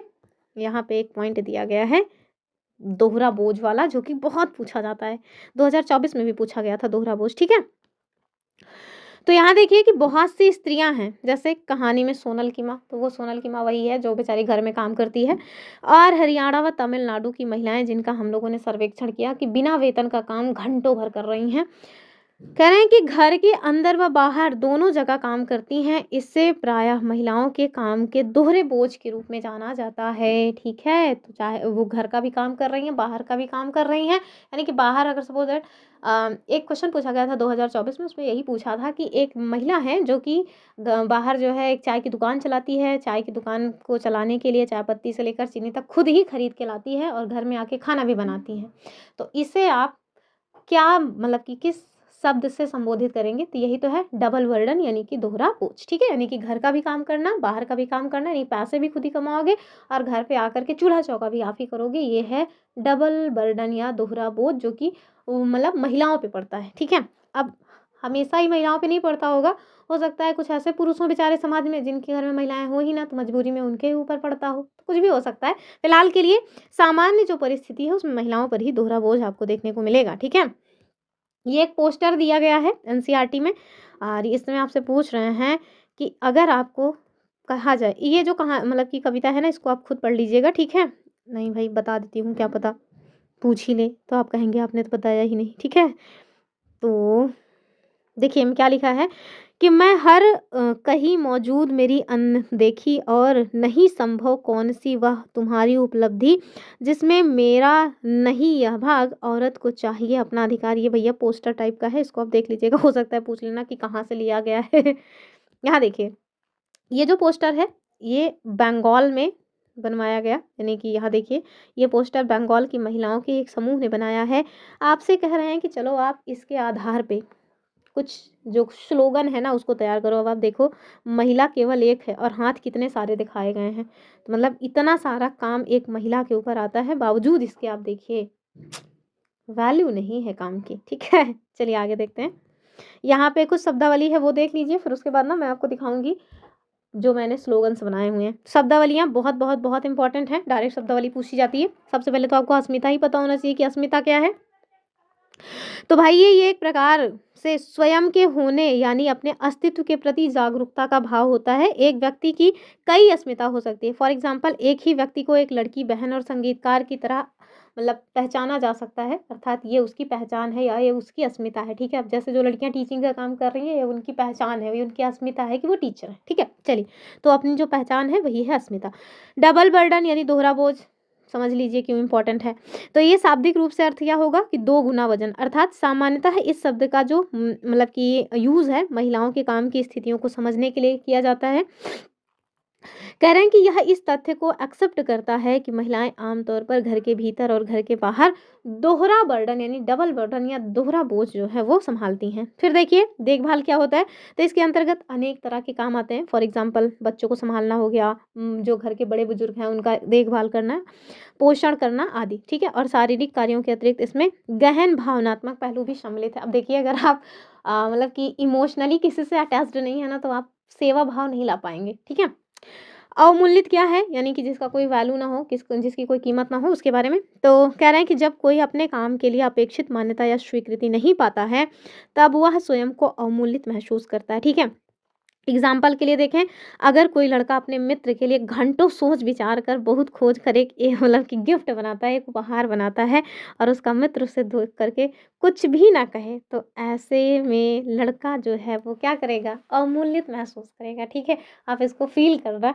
आपने बहुत मतलब कि इतने सारे एफर्ट्स लगा करके कुछ अपने मित्र के लिए किया और वो मित्र जो है ना आपके शब्दों को सुन करके आपने जो उसको गिफ्ट दिया उसको जेब में रख करके बस चला गया, तो आपको कैसा फील होगा? बहुत दुःख होता है ना? तो बस वही चीज़ है, अवमूल्यन का मतलब या अवमूल्यित का मतलब यही हुआ। तो इसका ये सब याद रखिएगा, ठीक है? खत्म हुआ क्लास 7 का चैप्टर नंबर 4। ज्योग्राफी तो हम लोग चैप्टर 6 तक कर लिए हैं क्लास 7 की, तो इस वजह से आज हम ज्योग्राफी का सेगमेंट लिए नहीं थे क्योंकि ये चैप्टर इंपॉर्टेंट था और इसको बहुत डिटेल में समझाना था। ठीक है, तो आज के लिए इतना ही। चलिए जो स्लोगन्स हमने बनाया है वो दिखा देते हैं आपको। तो ये है वो स्लोगन, ठीक है, पोस्टर ये हो गया। देखिए पहला स्लोगन कि 10 हाथों से करती काम फिर भी क्यों नहीं मिलता सम्मान। ठीक है, तो समझिए। दूसरा, घर हो या बाहर हर जगह उसका है काम, नारी के श्रम को दो अब तुम पूरा सम्मान। ठीक है। तीसरा, जिसके दम पर चलता घर बार उस नारी का ना हो अब तिरस्कार, बिल्कुल ना हो तिरस्कार। ठीक है, चलिए बस इतना ही आज के लिए। आई होप आपने वीडियो को पसंद किया होगा। वीडियो पसंद आया है तो भाई हाइप वाइप कर दीजिएगा, ठीक है। और अगर आपने 200 MCQ हिस्ट्री वाला नहीं देखा है तो एंड स्क्रीन में मैं आपको वो वीडियो का लिंक दे दूंगी, आप उसको ज़रूर देख लीजिएगा। चलिए फिर मिलेंगे, तब तक के लिए नमस्कार एंड जय हिंद। और हाँ, PDF हमने भेजना स्टार्ट कर दिया है। अब आप लोग डेली जा कर के जो PDF है, जैसे क्लास 1 से लेकर के क्लास 23 तक सारी की सारी PDF हम 1-2 दिन में फटाफट भेज देंगे, तो आप लोग उसको जा करके वहाँ से डाउनलोड करके सारे क्वेश्चंस को एक बार खुद से प्रैक्टिस कर सकते हैं। ठीक है, फिर मिलते हैं, तब तक के लिए धन्यवाद।